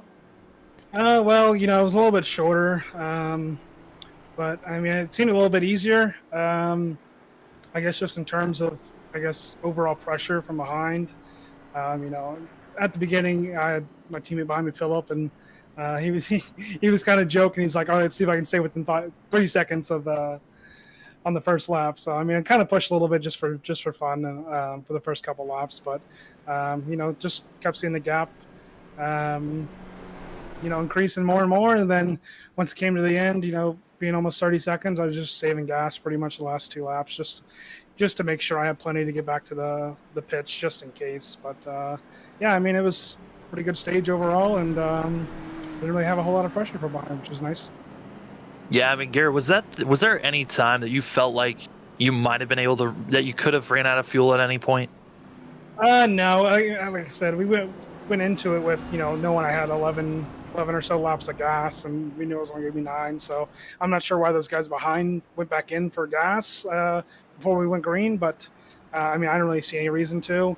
We had at least a buffer of 1.5 laps of gas, so I really wasn't worried pretty much the entire time. Alrighty, as you're going to get prepped here and come down into the pits once again. All right, you got about 20 laps to try and bring this home. Just hit your marks and you should be able to do it. So best of luck to you the rest of this race, and we'll see if we talk to you at the end of this one. Good luck the rest of the way. Appreciate it, guys. Thank you. All right, that was Garrett Powell. Tristan Maher, his teammate, is also coming to the pits right now as the pit stops are happening here. We're going to try and get a hold of him here in just a minute so Sam can document the question that he has for him. Here is the 17 of Maher. Hey, Tristan, this is Carlos and Sam in the FRN booth. You got us? Got you guys. Sam had a quick question for you, but we'll get to him in a second. But a dominant run there. You just staying out of trouble there in your number 17. You picked up a second place spot in the stage. You're not going to come out second, it's looking like here, as Munsell and Terrian have stayed out. How did that stage go for you? And I asked Garrett this. How did it differ from that first one? The stage went good. I've had a few incidents. Main thing is just stay consistent. First stage was kind of rough for me because I bended on the first lap, so I was all working my way up. Yeah, staying consistent, that's the key. Yeah, I mean, Tristan, we've been seeing everyone's been struggling besides seeing Powell. Just seems like he's been just on cruise control. How has it been, though, getting a little off track and then coming back on course? We saw that you got rear-ended by the 8 there. Was that a block, or were you just still trying to save your car? I was still trying to save my car. Tires are a big deal here. Basically, I went on the grass, and then I went in the grass. I came back on, and I was in first gear, and I tried to get on the gas too hard, and I was still trying to save my car. I definitely wasn't trying to block. I mean, the number 8 car is my teammate, so definitely not trying to throw a block on him. Just glad he had the awareness to hit the brakes. Alrighty, looks like you're going to be restarting 5th here under this restart here. What do you real quick here? What do you expect the rest of the way? Are you gonna be able to keep it out there on the racetrack? Car looking good for you? Car is looking great. I don't have any damage, which is more than a lot of these guys can say. I'm on fresh new tires. Hopefully we can keep it straight. Alrighty, that's Tristan Maher in the 17. Best of luck to you the rest of the way. We'll see if we get to talk to you at the race end. Thank you, guys. All right, Sam, before we get to this restart, as the pace car lights are still on, I want to talk to one more guy. And it's the guy that rolled, one of 2 guys, or 3 guys, if you will, that rolled the dice under there at the last lap of the stage, stuck to the 98, who's going to restart as the leader here, Justin Munsell. Hey, Justin, this is Carlos and Sam in the FRN booth. You got a copy? Yeah, I got you. Ooh, you, Shane, and Caleb Smith making some gutsy calls there under the last lap of the stage. You're going to restart as the leader here. Garrett Powell's going to restart 4th. What's the strategy here? I kind of questioned it on the broadcast, but I want to hear it from your perspective. What's the call? Just got to stay out of trouble. I don't know if you've been seeing a lot of spin outs, a lot of different things happening on the track, but I just want to try to avoid it and try to get some clean track. I'll let the race happen between myself, Shane, Caleb, and Garrett. Yeah, I mean, Justin, we've been seeing a lot of drivers, like you said, having trouble. You yourself, you've had a couple of spills off the track. What is one of the more difficult things about this track for yourself? It's you're driving a big old brick around this place, so you have to slow it down a lot more than you might think. And then it might sound easy, but it's really not, because you really want to drive the car, you really want to get those fast laps, but you really can't sometimes. You have to really save those tires. You really have to mind your P's and Q's when hitting those brakes. And again, you're restarting as the leader here. Should get the one to go this time, and we'll go green at lap 29 of 45. You don't duck in here to pit. So this is just going to be you guys right here at the front. You, Tarian in second, Smith and third. Are you? I know you're not necessarily a Luminary machine running independently, but you know you have a technical alliance, if you will, with Luminary. You're going to try to hold off Tarian here and hope he helps you out with everyone behind him, or are you just going to try and check out? No. I'm not going to let Shane win. We typically like to race pretty hard, but, you know, we'll see how things play out. We typically race each other pretty clean, but when it comes down to a win, I think both of us would have the same opinion on how we race each other. Alrighty, Justin, we'll let you get back to focusing on the racetrack. One to go here. You're going to restart as the leader. Let's see what happens. Maybe we'll see you at the end of this thing. Best of luck to the rest of you the rest of the way. Copy that. All right, Sam, we are down to the final 17 laps of this race. It's going to tick by a lot quicker than you think. We have a new leader at the front now. How's this restart going to look here? What does Justin have to do here to try and have a good restart and try to check out from everyone else, much like what Garrett Powell has been doing all night long? Well, I think right now it's more of a try to defend and slow down Powell as much as you can, more than anything of trying to defend the racers around you. I think the three cars that stayed out of Munsell, Tarian, and Smith kind of have to figure out how do we stop this 87 machine, as they're going to be ahead of them at this moment. It's going to be a tall order to try to stop Powell because he's been quick. Every single time that we've had a stage, he's been out by over 30 even more seconds than the rest of the field, and it's looking like it's just cruise control mode for the 87 machine, but still, there is always the possibility of someone having an issue in front of them and just collecting that 87 car with them. Want to document this. Philip Scott, who's been running in the top 5 and top 10 all night long off the racetrack right now, in 15 in the pits, trying to repair that damage on the front end. Just another tough break for him. He's having such a good run tonight, and then trouble with his teammate and Tristan Maher running into him and everything. Just a case of racing here at Road America. A tough break for the 8 of Philip Scott, hoping to rebound here and get back out onto the racetrack to salvage what he can despite all that trouble. With that, that's going to leave us 14 cars for the moment, or 15 cars on the lead lap for the moment. Yeah, it's going to leave us with that many drivers, but the question is, how many of them will be left on the lead lap? It's going to be a close one for sure with these drivers. It's going to be about 18, 19 laps that these drivers are going to be running here under green. And we saw what it's like when we have 12 laps under green. We saw Powell just pull away and try to lap down almost up to car number 15, I believe.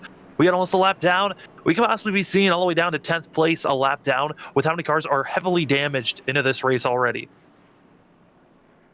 Just looking through this top group here as they're working way to the final bits and pieces of this racetrack. Good rebound for Mike Tellier. He's up into the 7th spot right now.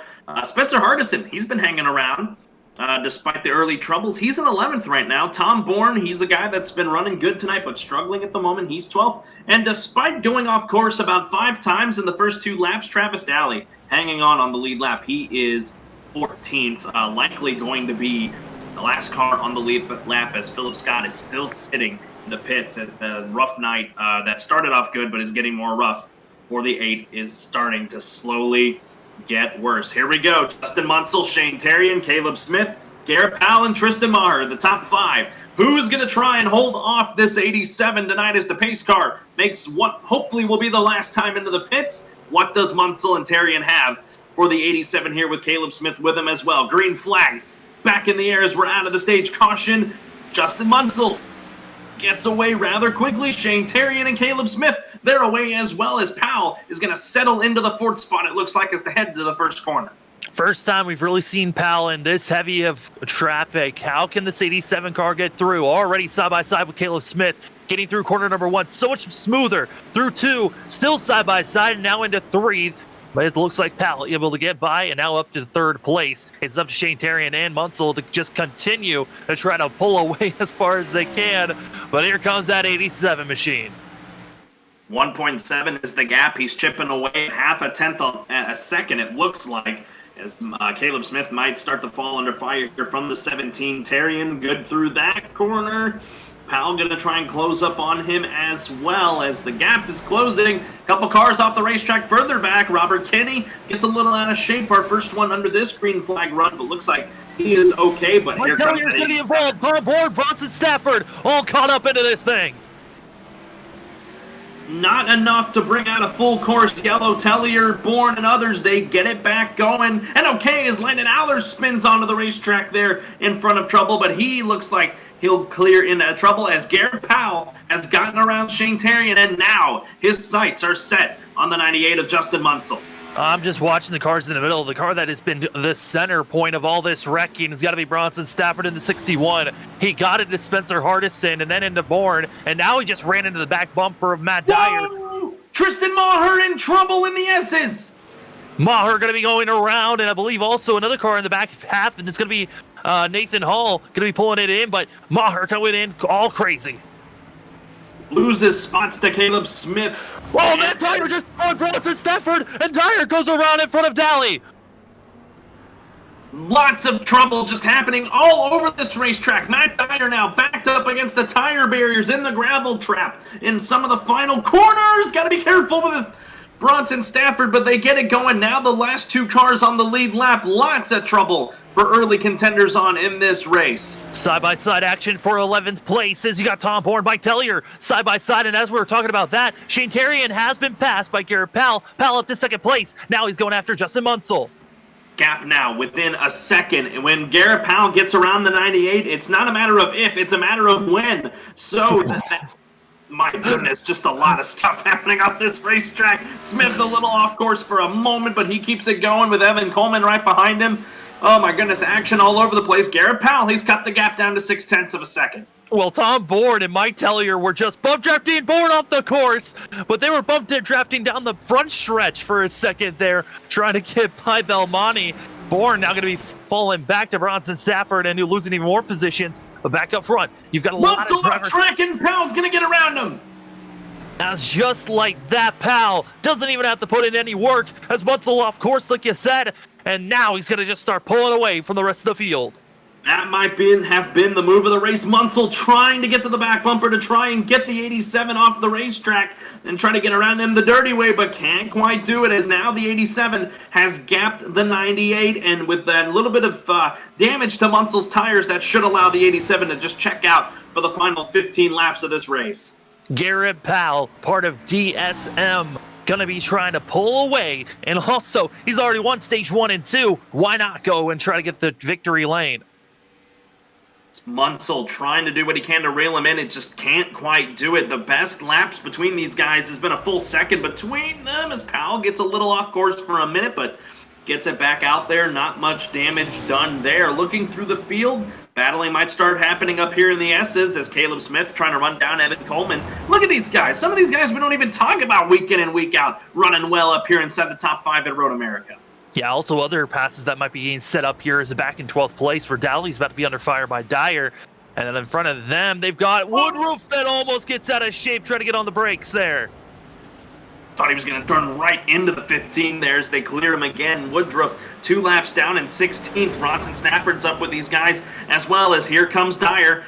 Been a rough night for Matt. He's been inside the top 5 at one point, was second at one point, and is all the way mired back in 13th, trying to get around the damaged 15. Yeah, trying to do his best, as well as it looks like Munsell might have had a little bit of a slip up, and he's going to be now losing second place as Caleb Smith spins it around, but able to hold on in the grass. Is going to be trying to get that thing straightened out. Here comes Robert Kenny in the 34 machine, going to make that pass now for 6th place. He gets around him for that 6th position. Really, folks, this is what me and Sam were talking about at the start of this thing before we came on. It's going to be a battle for 2nd place. Speaking of which, here is Munsell. Dyer, contact, Dyer hard into the wall, and just like that, Dyer's day might be over because he's struggling just to get going, and that's all because Daly got hard onto the brakes, locked him up, and spun it around the 2, throwing him into the wall. Big trouble also for the 12 of Justin Belmonte, who's looking like Richard Petty out here, like it's the 1992 Hooters 500. No front end, and the front 2 wheels completely exposed as the 12 is going to try and keep on muscling on as Tom Bourne got around him for 10th. And just like that, everyone's scattering, trying to find where they can find a safe place just to ride around. And there really isn't any place that is safe at the moment. As looking at cars that are trying to move forward, I mean, the closest action for second place, Shane Terrian able to get by Justin Munsell, and now that 83 machine going to be trying. No, it really isn't. I mean, Munsell's still there, and we've seen Munsell make a slip up here and there. Will we see Shane Terrian make a slip up? Like we said, we haven't really documented a slip up just yet by that 83 machine, but there's still a lot of racing to go, as we're still about a total of 5 laps to 6 laps away from seeing our first green flag pit stops here in this final stint. Reminder, Shane Terrian, Justin Munsell, and Caleb Smith are off sequence with the likes of Powell, Evan Coleman, and Robert Kenny. So these guys are going to be pitting earlier than everybody else. So that could shuffle things around if everything happens, as Munsell is all over the back bumper of Shane Terrian. Yeah, and we even documented it when we were talking with Munsell before we went green again. Both these drivers going to be racing hard against one another. They know it's not really a battle for the lead, but still, there's points on the line for second place. And it's interesting to see Munsell kind of in a clicking, kind of in a spot where he needs to get a win. He's not going to be racing all season long. I believe he's only going to be racing here for another couple of races before he takes a break. So he's looking to get a win to lock himself into playoffs, and he's going to need one not here because of Powell doing well, but side by side coming out of that corner for a second, but still Shane Terrian up front. Shane Terrian doing a good job holding off the 98 for the moment. A good run out of that 83. Evan Coleman, he is settled into the 4th spot. Robert Kenny, he's in 5th now. He's gotten around Caleb Smith, so Luminary 2nd and 5th right now, as Caleb Smith's going to try and get around him, but couldn't take a good line there as they're up into the middle portion of the racetrack. No, really couldn't make the move at all just yet, but man, it has been intense battling here all throughout these drivers where they're running at the moment. As Smith, Evan Coleman's off the racetrack. Coleman went straight off into the sand trap, and now he's going to drop all the way back from 4th place back to 9th place in an instant. Now Mike Telly are going to be up in 8th place, going to be trying to pull away, but Evan Coleman, who has been trying to stay and keep clean, went in with a little bit too much speed there. You see Garrett Powell way out in front, 6.6 second gap between these guys. They're on the same section of the racetrack, essentially, but the gap just way too big. That Powell machine, so good tonight. He's led all but really 2 laps tonight that were led by Justin Munsell. As trouble, I think, near the top. Spencer Hardison is off the racetrack, and he was up near the top 5. Yeah, Spencer Hardison was running around 6th place. He's going to be losing a couple of positions there to Maher and others, but doesn't look like too much damage. Just went off the course there for that 14 machine. So he gets it back going, resets now in the 9th position. Caleb Smith made the pass. Gets around Robert Kenny. Able to make that pass cleanly, and then also in front of them, Munsell getting a little squirrely out of that corner, got on the throttle just a little bit too quick. For Caleb, the likes of Caleb Smith, Robert Kenny, and Tristan Maher to get up there, they're going to have to wait for these 83 and 98 to pit. Obviously, everybody cannot make it on just this this one run. Everyone will come back and pit one more time, and that should get everybody to the end of this race. As Matt Dyer, he is in the pits now, way back in 14th with all that damage he has. Philip Scott, he's finally returning to the racetrack back in 18th. Yeah, Nathan Hall, who's back in 15th place, trying to run down and possibly pass Dyer here. He's continuously just driving it off course and struggling to keep this car on track. I think the biggest thing is Hall is struggling just to slow down enough, wants to carry way too much speed through these corners, which is launching him off on the exits of these corners and through center. He is going to pass the 2 here on the racetrack, put them both on the same lap, it appears, as the 87 could have an opportunity here to put Dyer 2 laps down. What a tough break for the 2 of Matt Dyer. Had a little bit of a skirmish with Travis Daly and just a couple laps ago, and now likely his night going to just go up in smoke as Powell working his way here to the final corner. When he hits the line, they'll put 12 laps to go left in this race. Yeah, now we're in the window when these drivers are going to be thinking to pit here. If you're going to short pit, you're thinking about pitting here in the next 2 laps. If you're going to be pushing as far as you can go with Powell and others, they can go for another about 5 to 6 laps. But for Shane Terrian and Justin Munsell, as well as Caleb Smith, they're going to be thinking about pitting here probably in the next 3 laps to 4. Terrian's opened up now a second gap on his buddy and Justin Munsell, as the gap between Munsell and Caleb Smith is 14 seconds. That's how bad everything was getting outside of the top 3, but Smith has checked away from Robert Kenny. But like you said, Sam, these guys, they're going to pit sooner than, about a couple laps sooner than everyone else, unless someone short pits. So it's something we're going to watch here in these next couple laps here with 12 to go now. Smith in 4th, Kenny 5th, Maher 6th, Mike Tellier 7th, Coleman trying to hang on in 8th. This battle might start to take shape here. Tristan Maher, Mike Tellier, and Evan Coleman.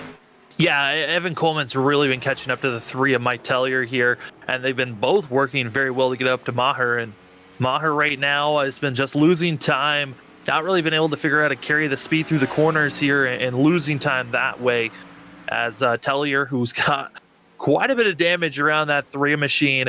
Not as much as other cars that look like they're from Destruction Derbies, but still there's been quite a bit of contact between all 3 of these cars.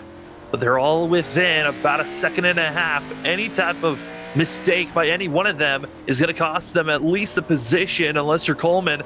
But if Tellier or Maher just slip up once, there's cars looming and waiting, as Tellier is just going to be giving that position to the 51 machine. 3 a little loose there through that corner, riding on board with him, so the 51 move him up to the 7th spot. Robert Kenny has gotten around Caleb Smith because Smith is on course again, the outside pole sitter. Yeah, Caleb Smith, I mean, he's got pace. The issue is consistency, and that's been the main issue, is Mike Tellier slow and off the course and going to be losing even more positions as Spencer Hardison gets by. The night just continues to get worse for the 3 of Mike Tellier. So he's got it back onto the racetrack now. Lucky for him, the gap between him and Belmonte was pretty sizable, so he's going to be able to regain some time here.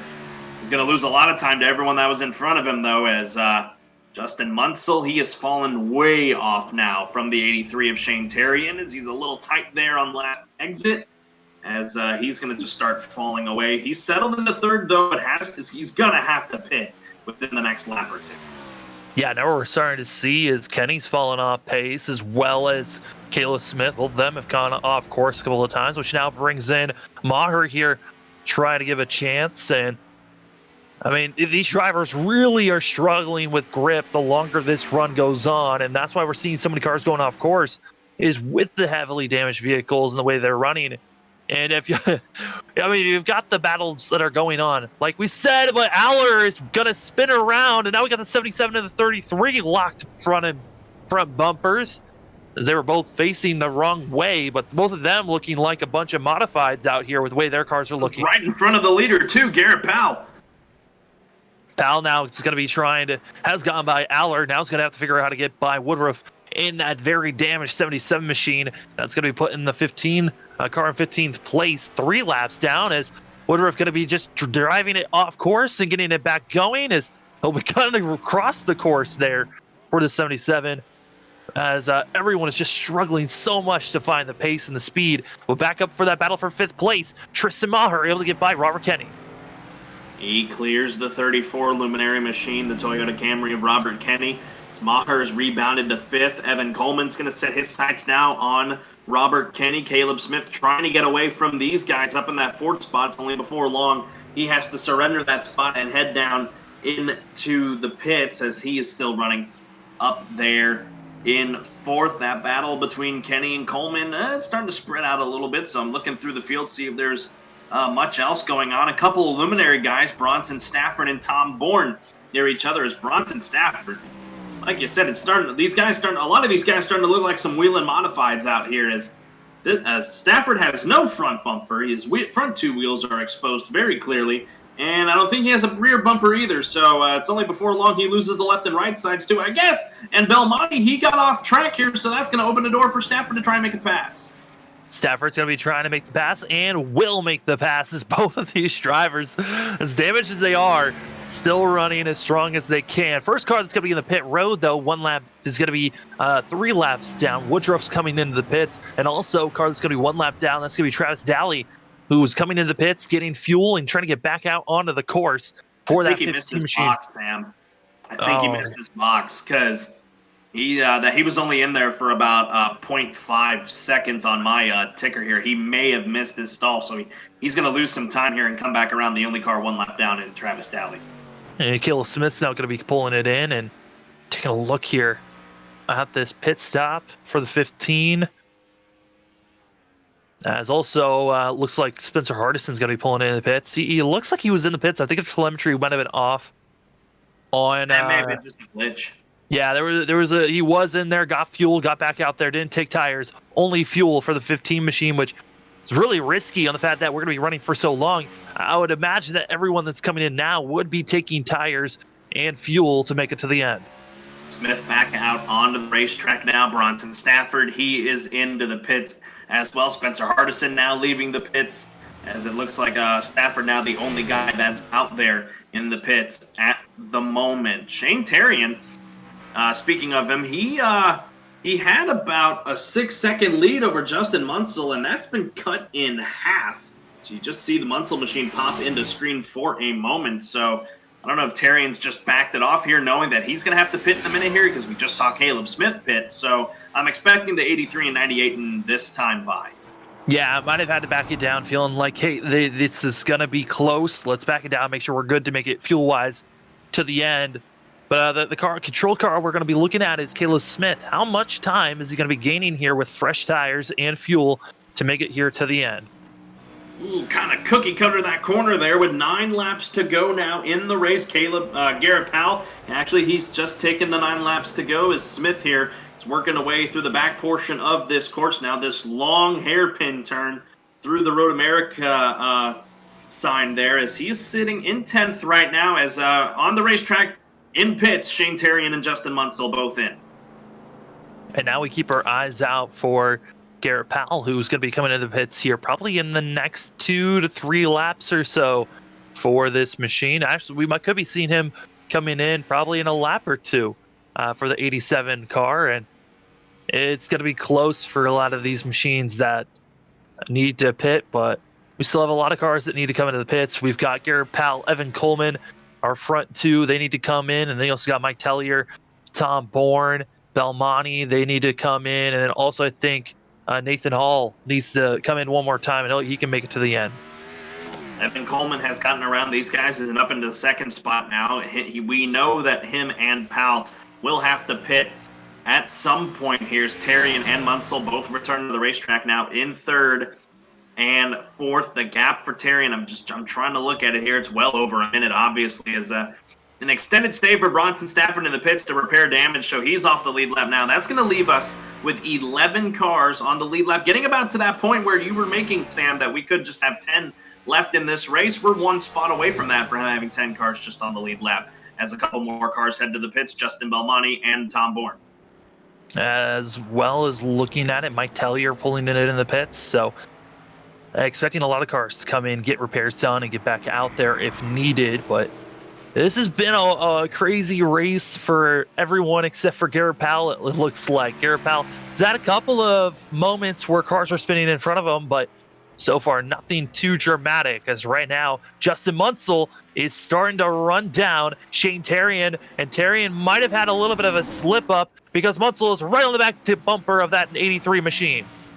They're running through the back portion of the racetrack. Garrett Powell, he is in the pits. Let's see how long it takes for him in that pits with these guys on fresh tires. They're obviously not going to pass the 87 as he's not quite to his stall yet. The pole sitter way at the end. Let's see where everyone's going to come out as these guys are running hard through the S's portion of the racetrack, heading for the final corner. Powell still not in his stall just yet as he now finally gets in and is getting his fuel and tires. Yeah, but the biggest issue is Powell just got to his pit box, right? And these guys are about 50 seconds back from Powell already. I mean, the gap was already that massive, not going to be losing too much time. Pit stop is finished, and away Powell goes, and now he's out of the box before our leaders even start going up the hill. I mean, it's Justin Munsell and Shane Terrian before they get up the hill, as Evan Coleman now going to be pulling into the pits, losing second place and giving it away. Powell now working his way through the second corner as Travis Daly is off racetrack in front of our 2 leaders. Got to be careful. They do get around him with ease, but my goodness, a near scary moment. So with that, Garrett Powell opens up now a 10-second lead over Shane Terry and Munsell, which was a little shorter than what he had previously over Terry and Munsell, but it's going to be enough with 8 to go. Yeah, right now we've got a total of 11 cars left on the lead lap, but that is about to drift out and go away pretty soon here, as Powell has now got fresh tires, packed full of fuel, and now can start running down the likes of Tom Bourne, Justin Belmonte. And we talked about possibly having less than 10 cars on the lead lap. With how many laps are left, we could be finding ourselves with only about 8 cars left on the lead lap with the way some of these drivers have been running. Speaking of running right now, Shane Terrian and Justin Munsell are all over each other right now. Munsell trying to find a way to get around him. They're running up on the lap car of Dylan Stipe, who's the last car on the racetrack in 18th. Here comes Munsell, going to try to peek to the outside here as they're working their way through through a right-hander. So interesting move out of Munsell. Going to try and get that speed off of the corner as they head down towards the back straightaway. That's going to be the 20th Stipes in front of him in 18th place. Another driver going to be out of this race. Matt Dyer officially has DNF'd from this racetrack, parking his 2 machine. And now we got the 20 in a very precarious spot. This is a very hard braking zone. And can our second and third place get by him? Off. Yeah, Stipe just getting out of the way as fast as possible. Munsell now going to have a chance here through the S's. Here comes Munsell trying to get the pass here in the S's. Oh, Terrian a little loose. That's going to open the door. Here comes the 98 Tahoe Ford, and he will clear the 83 as they head to the front stretch. Now here we go. Shane Terrian, did he get a good enough run to utilize the draft here coming up the hill? And now coming down into turn number 1. Looks like Munsell with a much better release and now going to be carrying that speed into corner number 1. But here comes Shane Terrian. Not going to dive it in. He was thinking about it for a second, decided to just fall back in suit. And now the 98 going to get a little bit loose, giving him now space to Terrian. Terrian going to try and close back in with the 98, making a miscue there. Let's see as this battle continues to brew for second, but Terrian a little loose off of corner number 2, so that's going to have the gap open back up. Munsell now comfortably into second. And now it's still half second, still in striking distance. As both these drivers, I mean, we've been hyping this thing up, but Carlos, we're inching closer and closer now to 6 laps to go once Garrett Powell crosses the line. Yeah, this race is really, it's been a bit of a lengthy one, as Munsell gets off onto the rumble strips a little bit. Terrian a lot worse though, so that'll gap will widen open a lot more. But man, Garrett Powell. We haven't said it enough tonight, I guess. He has just put on a clinic. Oh, whoa, a little loose there through that corner. A near scary moment for Garrett Powell. Almost lost it there through the heading to the backstretch here, but he keeps it going. Not really going to hurt him, but a near scary moment there for the leader. Yeah, a very scary moment for sure. And, he's at the point of this race where he can really back his pace off, and he could be running about a second off of what the cars behind him have been running. And he would still be running faster than them based off the last lap, there's been a drop-off because of the pit road and how long that took. But right now, it's just looking at it, Garrett Powell really doesn't need to push that 87 machine. He could take it slow and still have about a 10-second lead over the rest of the field if he just backs it down slightly.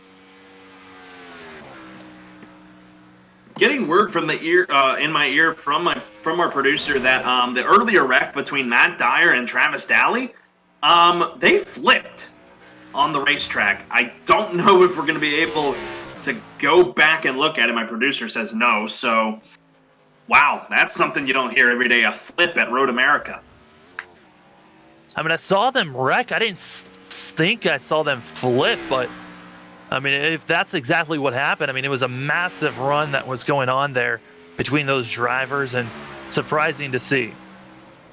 You see Travis Daly there, only car 1 lap down in the 12th position right now. Around him is the 4th place car on the lead lap is Caleb Smith. Looks like Daly will get off into the race, into the gravel there to let him go by as the Caleb Smith machine is. I'm going to look through this field here with 6 to go. Not much happening with our leaders. The gap between Munsell and Terrian is 8 tenths. Give a call to Caleb Smith. Started on the outside of the front row today. alongside Garrett Powell with a great lap in qualifying, a second slower than Powell, but still great. And he's running really well here in this 25 Old Spice Ford Mustang.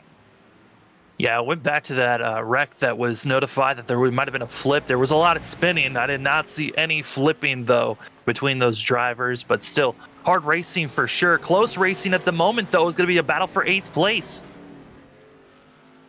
And we'll get to it now. Mike Tellier and Spencer Hardison, this is the closest battle we have on the racetrack. And believe it or not, folks, it's almost it was the closest. They were close, and then it just gapped up once Tellier started getting going. And then I think Justin Munsell might have made a slip up because now Shane Terrian's within 3, now 4 tenths. As, they just keep on swapping back and forth on who's close and who's not. Really, the consistency at road courses has been something that a lot of these drivers have been struggling with. And that's why we're seeing Garrett Powell with an 18.6 second gap over the rest of the field. There you see him. That is now the closest battle on the racetrack. 6 tenths between the 98 and the 83 as they're running second and third. Fighting for what at this point is who's going to get interviewed first. Is it going to be Terrian or Munsell?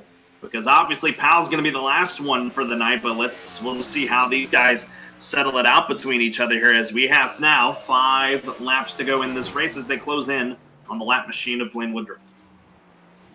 And, Carlos, it's been a wild race for sure for a lot of these drivers. A lot of the cars in the back half of the field, a lot of carnage involved with them. But, up front, we've seen that, Munsell, Terrian, Smith, Evan Coleman, most of our top 5 have had slip-ups, and even Garrett Powell. We even saw it on the broadcast. He's gotten loose a couple of times here where it's almost been kind of scary, but able to save it. No one has been safe so far this race, and it's really shown with a total of 5 cars officially DNF'd from this racetrack.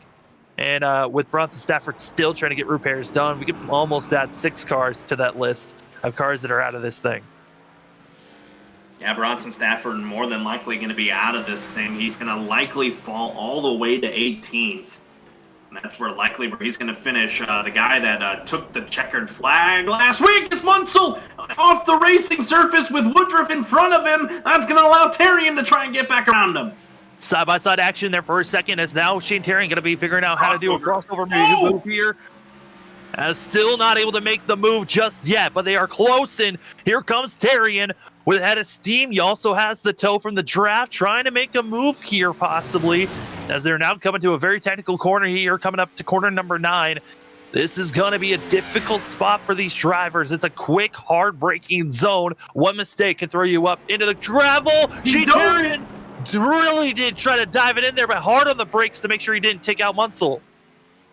Smart move to not take out Munsell, but what cost the 83 was the 77 that was spinning in front of them. That's what allowed the 98 to be able to collect himself and regain that second position, as Terrian never really took it, and a big opportunity just missed there out of the 83.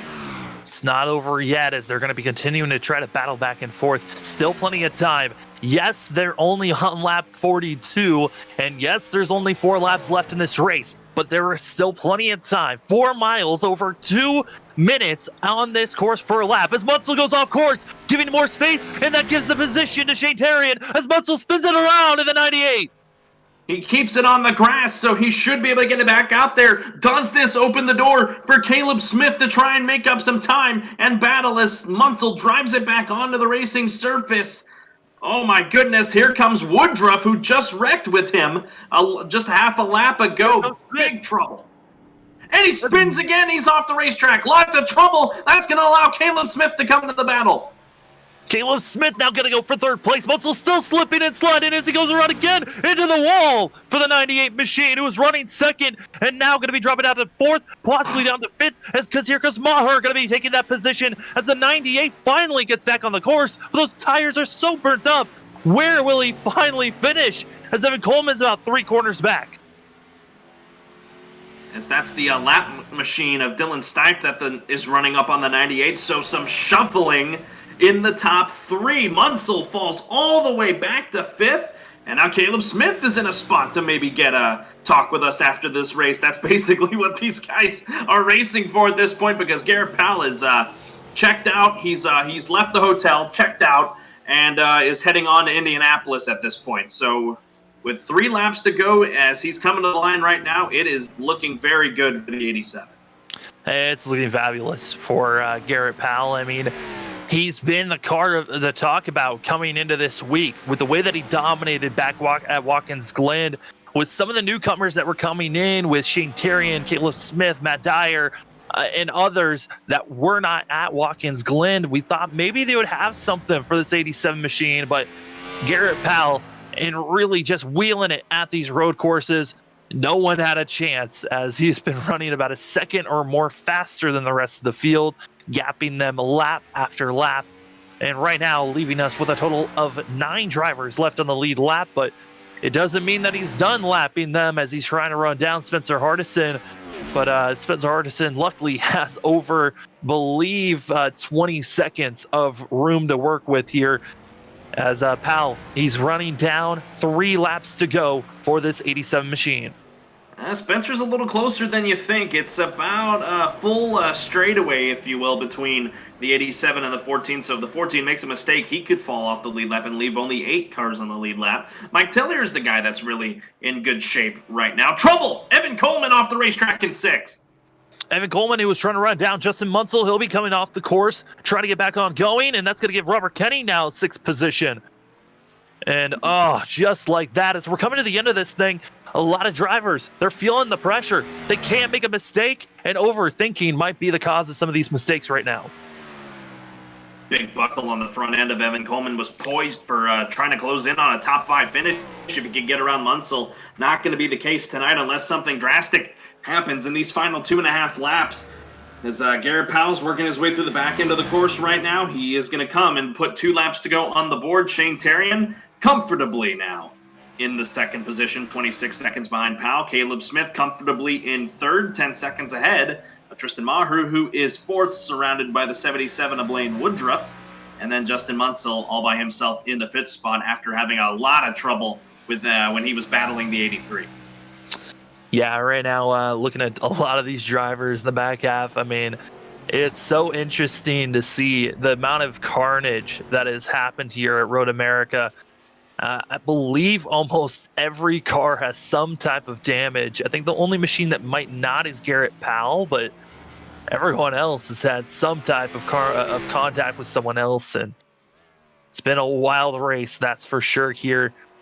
As we continue to wait on, 2 laps to go now for Garrett Powell in this 87 machine. And Carlos, we talk about that this was a favorite for Garrett Powell, but going into next week at Indy, I don't know if there is really a favorite going into that racetrack.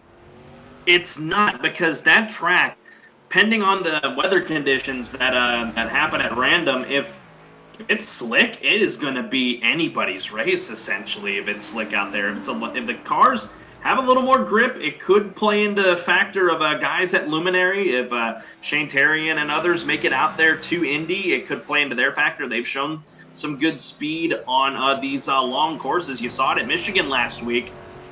Bronson Stafford, who has officially left the server and is out of the race in 18th.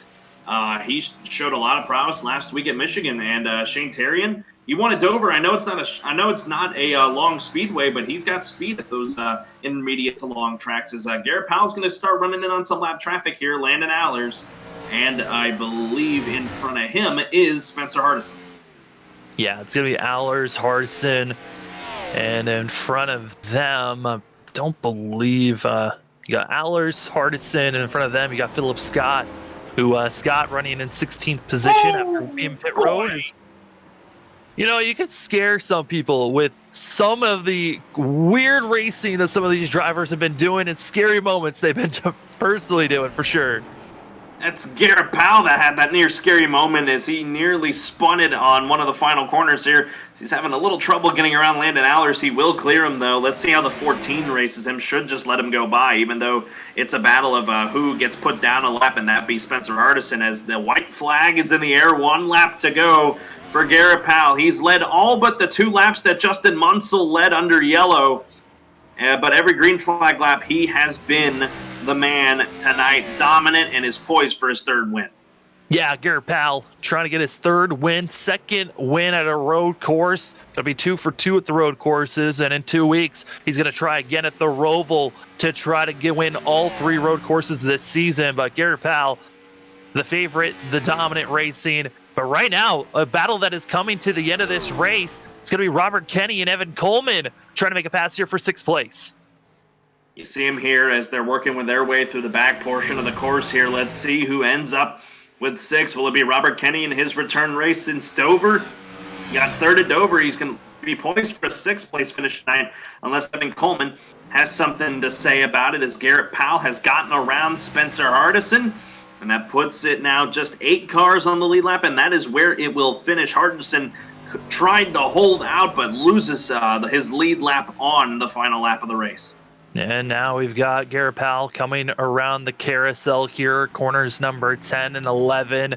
Going to be coming down to corner number 12 here shortly. And Garrett Powell just has been looking fabulous out here, hitting every single mark he's needed to do. Even if he's had a slip up, he's been very consistent, has been hitting his marks to make sure he is good.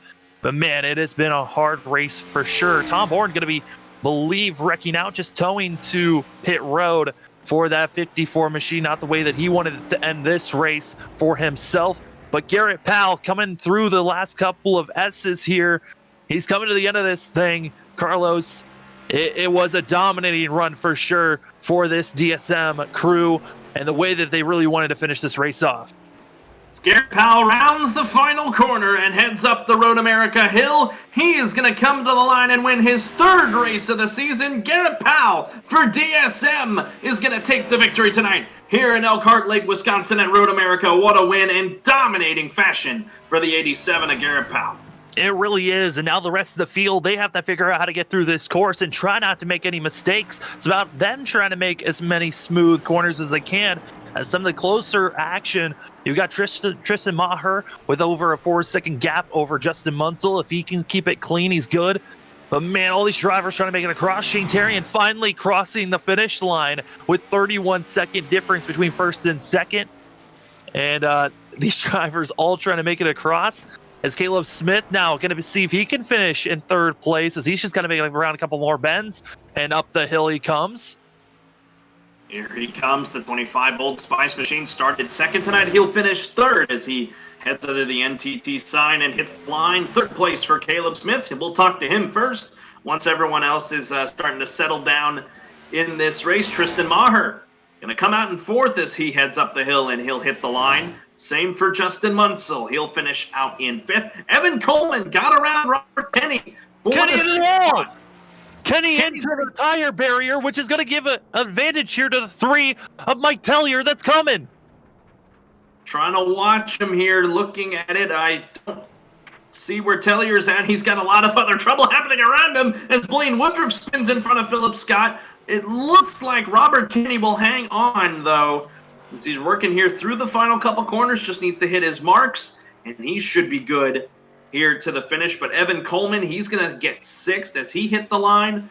As there he is now heading to the gridding to the finish here. Kenny drifting around and taking himself out the line, finishing with some flair. And then Mike Tellier going to just wheel it around here for 8th. But look right behind him, Garrett Powell going to roll up here, and he's going to get ready to burn it down here on the front straightaway. As Mike Tellier is he going to give him a push here to the finish to finish out in 8th place? Let's see. He'll let him finish in 8th. And what a win, though, for Garrett Powell. Nothing else you can really say as you see Philip Scott there give his congratulations.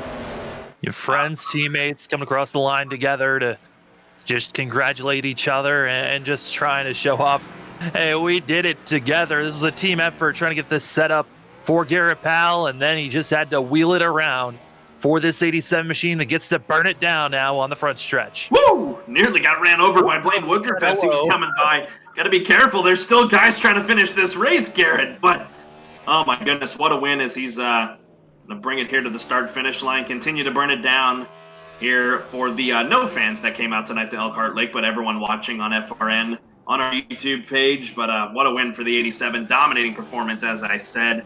Led 42 of the 45, or 43 of the 45 laps tonight. Munsell led only 2 others, and those were under the yellow flag, as I believe that should do it. Everyone has crossed the line, and the results are going to be flashed on your screen. It's unofficial for the moment, but it's official for the top 10 as Garrett Powell takes the win. Shane Terry in second. Caleb Smith third. Tristan Maher fourth. Justin Munsell fifth. And the rest of your top 10 was Evan Coleman, Robert Kennedy, Mike Telliers. That was your lead lap. And Spencer Hardison and Justin Milmani, 9th and 10th for the finish of this one, as we welcome you now to the FRN post-race wind down, as we'll get ready and talk to our top 3 finishers, starting with the 25 of Caleb Smith. Hey, Caleb, this is Carlos and Sam in the FRN booth. You got us? Yes, sir. Well, it was a case of you just getting some luck on your side, finishing out in 3rd place. Justin Munsell having some trouble on the racetrack there towards the end of this thing, and it lucked you into a 3rd place finish. Just give me your thoughts. You started on the outside pole, and you end up 3rd at the end of this thing. How'd this race go for you personally? It went about as well as I thought it would. Well, yeah, as well as I thought it was going to. After the first stage, I kind of dropped back to like 10th, and then after the second stage, I kind of got back up to the top 5, and I kind of stayed there. I was kind of just waiting because I knew I was going to get 4th. And then I seen Shane in the 98. I think his name was Justin. They were battling. Like within a second of each other. And then I seen the 98 had an off, so I kind of took advantage of it and then didn't make any mistakes. So. Yeah, Caleb, I mean, overall, this was a wild race for most. We saw a lot of drivers going off course. Saw yourself going off course a couple of times. How was it trying to mentally recover after going off course so many times, but still having to stay focused to make it to the end? It's tough because you have one off and you're in the mentality of, well, I'm going to do it again. So now you're driving even harder to not do it again. So I just had to get into the right mindset of not doing it. And I think I only locked up. I didn't go off anymore after I had the spin behind Evan. So. Well, Caleb, it was an incredible run for you tonight. Just up and through the field, had troubles early on, but able to wheel it out to a 3rd place finish. Before we let you go this evening, and we'll get ready to talk to our top 2 finishers, what you have anybody you want to give a shout out to? Start off Matt Dyer because he should be talking to you guys right now, not me. He had some bad luck involving like a crash. He also built the setup for the entire CEM team, so kind of put us in a position to where we could get a podium today. So shout out to him and the team. Alrighty, that was your 3rd place finisher, Caleb Smith. Best of luck to you as we head to Indy next week. We'll see you then. Thank you. Alrighty, let's talk to 2nd place finisher, Shane Terrian out of Luminary Racing. Hey Shane, this is Carlos and Sam in the FRN booth. You got us? I got you. Man, what a drive for you tonight. Had those battles up there with your buddy Munsell towards the end of this thing, and then he had some trouble, and it was smooth sailing for you at that point. 31 seconds behind the race winner, Garrett Powell, and you come out 2nd tonight. Just give me your thoughts. Yeah, Justin would have beaten me if he could just handle turn 1. I don't know what he was doing on turn 1, but I was picking on him the whole time. I was like, yeah, messed up turn 1. Keep doing that. But it was fun. I'll take a 2nd after getting dumped by the 77 earlier. Kind of a weapon, but it was good. I had nothing for the 87. I don't even know. That man is ridiculous. But this was fun. This was really good. My best road course finish at Road America, so I'll take it. Yeah, I mean, Shane, I've watched you race at road courses a lot. I mean, this probably was your best run so far, and for the team overall was a good run for everyone there. But what was probably one of the more difficult parts of this track, because it just seemed like everyone on course was struggling just to stay on track. The car was misleading. It felt like you could brake harder later, and then you would brake too much, the back end would just spin out, depending on some people's setups. But a lot of people just it's rear tires are just burning up. But it was I don't really know. My worst corner I would have to say is coming up the hill underneath the little bridge. There was my worst two corners. But I do have to give a shout out to our road guy and a teammate Austin for he helped me do this track a few weeks ago, getting ready for another league in B car though. So I took that knowledge and put it into this race, and I came home second. All right, well, you pretty much answered my next question, but so I'll leave you with one final question. We head to Indy next week. Me and Sam, we talked about it a little bit during this one. Depending on how it's going to look, that track, when it's hot, it's slick. So what's going to be the idea here for you, not just you, but everyone at your team as well, and everyone that's going to race next week? What's going to be the key to handling us what I'm expecting to be a slick Indianapolis? All I know is I don't make the setups. I drive them, but Bronson usually makes them. I just hope he trims them out, but still handles great because I just want to go fast. And I don't want it to get tight. So that's all I could ask for, and I hope that's what he could do. If it's loose, it's manageable. If it's tight, it's horrible. So we'll see what happens. All righty, that was your second place finisher, Shane Terry, in the number 83.